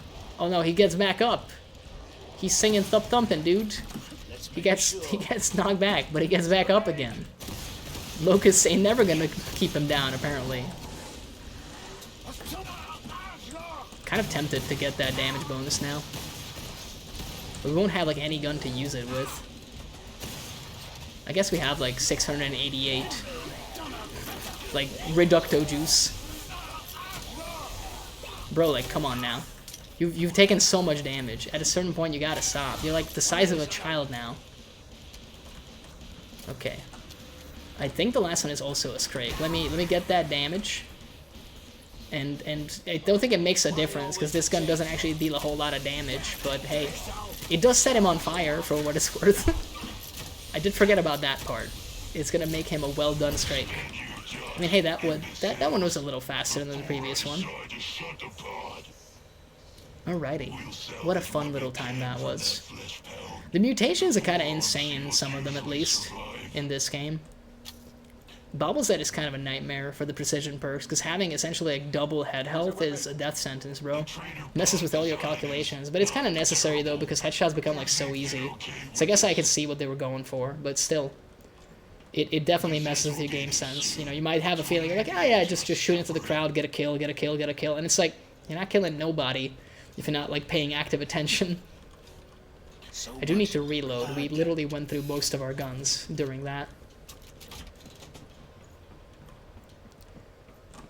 Yeah, let's skip for 12 seconds worth of time. Seems very important. Looks like we also did a bunch of waves here, huh? All the blood kind of gives it away. Oh, it's a Scrake wave. After a while, you can just like tell from the number of enemies, by the way, if you play it enough. The single digit to like 14, 15 with 2 players is always going to be Scrakes. The crazy shit is, you might have seen earlier for the Gorefast wave, you get like 30 to 40 enemies, which is perfectly reasonable for Gorefasts and Gorefiends. But you also get the same number for the Husk wave. And that's nasty, dude. That's really nasty. And since, you know, the Husk spawns also can potentially turn into Edars, you can get like an insane amount of bullshit coming your way. It's really the Husks that are annoying, though, because they can keep damaging each other, and eventually you'll have, like, a bunch of suicidal assholes just charging you, trying to, like, one-shot you. And obviously, if you're not playing Firebug, the fire damage stacks, like, so fucking much. It's almost incredible. Like, you're very likely to die just from the afterburn, basically. Oh, there's also, like, a Hell Pillar here. I always forget about this one. I mean, I guess we could use it. Like, why not? We don't really need it, but let me, like, just miss my shots, you know, anyway. Unfortunately, the Hell Pillar, like, offering your soul to Satan, doesn't help you in terms of accuracy, as it happens. We can, like, probably get, like, half the wave with the buff active. Oh, we got the farthest one. Well, that was kind of funky. Yeah, that's one down. Oh, I missed him. He out-animated me. Not to be confused with out-animate me. That's different. I don't know what that would entail, but he, like, did the little shoulder shrug.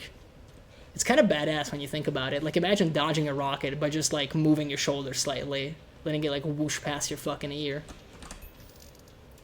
You must, at that moment, feel very alive. Unfortunately, a second later, he wasn't very alive, because turns out I had more rockets. It is kind of insane that in this game, like, 16 fucking RPG missiles in your back pocket is, like, a normal amount. That's like, oh yeah, like, that's totally legit. How much does one of these things fucking weigh? Like, I guess it can't be that heavy. It's mostly, like, gunpowder and shit, right? It's probably not, like, the heaviest thing in the world. But still, bro, like, 16 of them? Really? Seems like a lot. The good old Dirty 30. It's Kevin! It's kind of cute that he turned himself into, like, a biological monstrosity and replaced, like, some of his limbs, but he still wears glasses. You know, he's committed. He could have gotten the fucking LASIK surgery done. Like, my man literally fucking took, like, a serum to turn himself into, like, an abomination. But, like, LASIK was out of the fucking question, right? Oh, that's where he went. Let me just miss, then. Yeah, it's fine. I don't think we're really gonna be, like, bursting him down, like, tonight, at least. Now, that was a good Zet time. We didn't do much with it, but it was cool. Hey, sir, can you die? Thank you, thank you. No, I knew that you had it in you. We gotta be cognizant of the fact that he will be coming back any second now. And also, we won't have, like, RPG missiles for all of the fight. Hey, that's him right there. No, my rockets are better. Oh, there's a stalker. We apparently still did not kill the stalker. Did you? Do we... I'm surprised you made it this far. The way I was gonna say, like, is that gonna hit? Apparently it did. He thought he was so clever.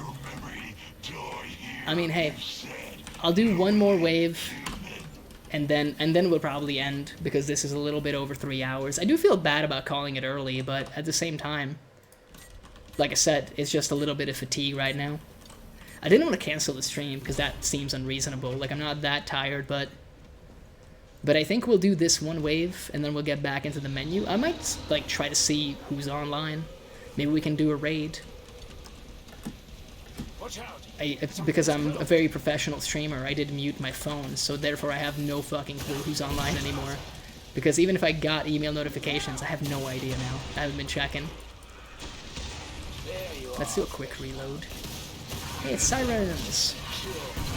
Touched by a siren. Did we get the fleshbound? Oh, kind of interesting. I didn't think that would get him. Very surprised. The one downside of having like 3 primary weapons is weapon switching is kind of a pain in the dick.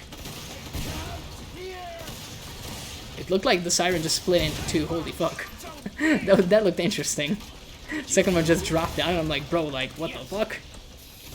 They apparently reproduce by cell division. A lot of sirens, it seems like, this particular wave. I'll put a sock in it, you stupid fleshbound. Really, the Edar lived. Well, I want my money back. Again, we probably shouldn't go so hard on the RPG, but it's so much fun.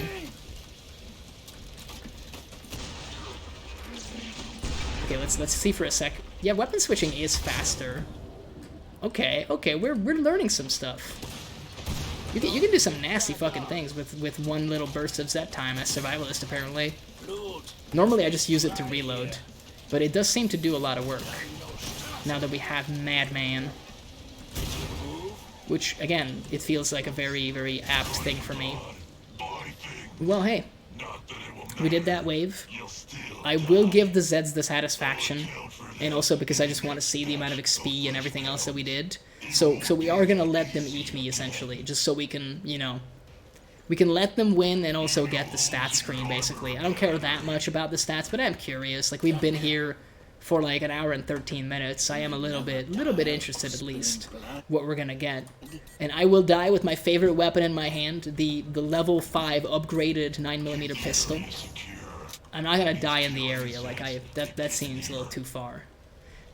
I mean, the Skrakes, it might be a while until they get here, but what we can do with our extremely upgraded pistol to speed up our death is to maybe upset all of the Skrakes.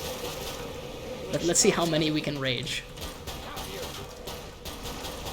Okay, that's 2. That's 2, I think, now. I got a 2. Can I get any more? That's a 3. That's a 3. Okay. Can I get a 4? Can I get 4 enraged Skrakes? Oh baby, I think we got a 4. I think we might got a 4. Oh, can I get a 5? Can I get a 5? If I accidentally kill one of them, I'll feel actually bad, because like for once that's not what we're going for. No, don't like bottle me in here. I need to like fucking enrage more of you. That's still just 3, by the way. I lost track of it apparently. Is that a 4? Is that a 4 maybe? Yeah, so we got the 4 Ragers now. Can I get you?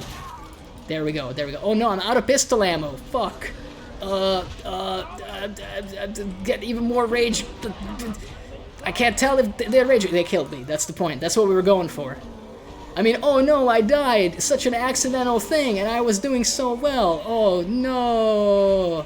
Was that believable? Did you guys get that? All right, let's just see how we did. I'm really just curious about the XP. I'm all about the XP-ness. And yes, I know what I said, and I stand by it. Yeah, personal best. Who cares? 36,000. I mean, that's not bad. It's a shame that we needed like 10k to level up, so we just wasted like 25,000 XP. But hey, sometimes it's about sending a message. Let me go back to the main menu, do the prestige, so that's done for next time. And I mean, hey, we'll get even more stuff to grind in the future. Oh my god, it will be reset to 0? But I will get the permanent plus 35% XP bonus modifier, so let's go! What is it? Is that like a heal thrower, by the way? I can't tell, but hey, cool. Coolio. Extremely nice. We did some stuff today. Basically just grinded a little bit of XP on multiple perks, but that's a fun time. I hope you guys all had a good time. I know that I did. I am a little sorry to end like earlier than I usually do, but what can you do? What can you actually do? I'm gonna see if any relatively like small streamer, kind of someone my size, is on. Because I tend to prefer I tend to prefer raiding those people. I think the idea would be to raid the larger people, but I'm gonna be honest with you, I'm kind of scared to, and I feel like such a wimp. Like, I don't want to raid like a big streamer with like just my little bunch of guys. Like, it's not that I feel bad about you guys. I'm just like, I don't know, it seems so like desperate for attention, you know? Like, I'm like, if I want their fucking attention, I'll just like do some other shit, but I don't know. It's something I'm gonna have to overcome eventually, I think. But hey, for the time being, because I can't really see anybody good to raid, quote unquote, and I mean, there's some fantastic streamers online, I'm sure you have a bunch of them in your follow list yourself, but they don't have like fucking 4-digit viewers right now, and I'm like, come on now, like, let's be serious. I don't want to fucking like do that much attention seeking. So instead of that, I will move us over to the end screen so that you can see my glorious, glorious end screen. And hey, I'll be back tomorrow, and I think tomorrow is going to be Overwatch Day. So we're going to maybe finish the Battle Pass, because I'm like level 78 on that. But hey, we'll figure that out tomorrow.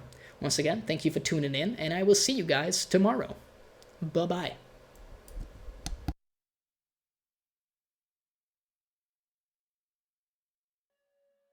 Here is the safest place to be, in the modern home on wheels.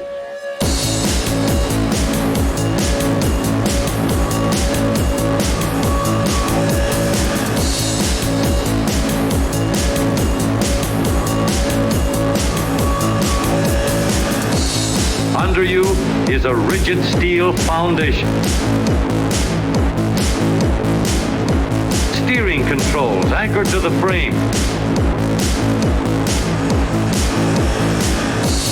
Dependable brakes to stop you safely in every emergency. Knee action to keep you steady over the bumps and set you down easy in case of a blowout.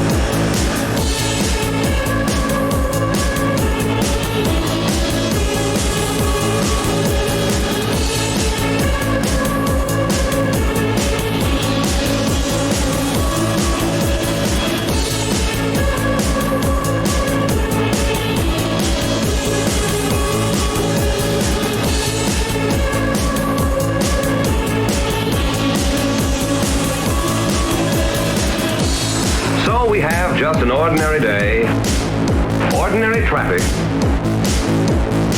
Yet any number of these drivers are potential killers. Here's one of them. He doesn't look like a killer, does he? That is why ordinary tires are not enough.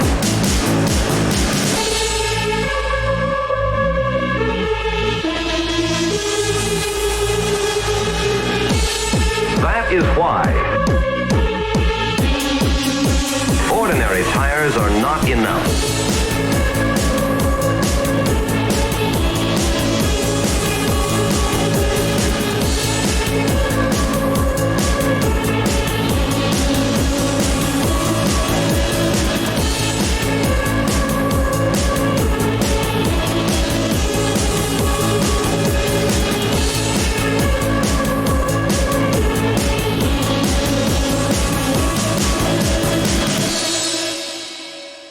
Let's get out of here before somebody gets hurt.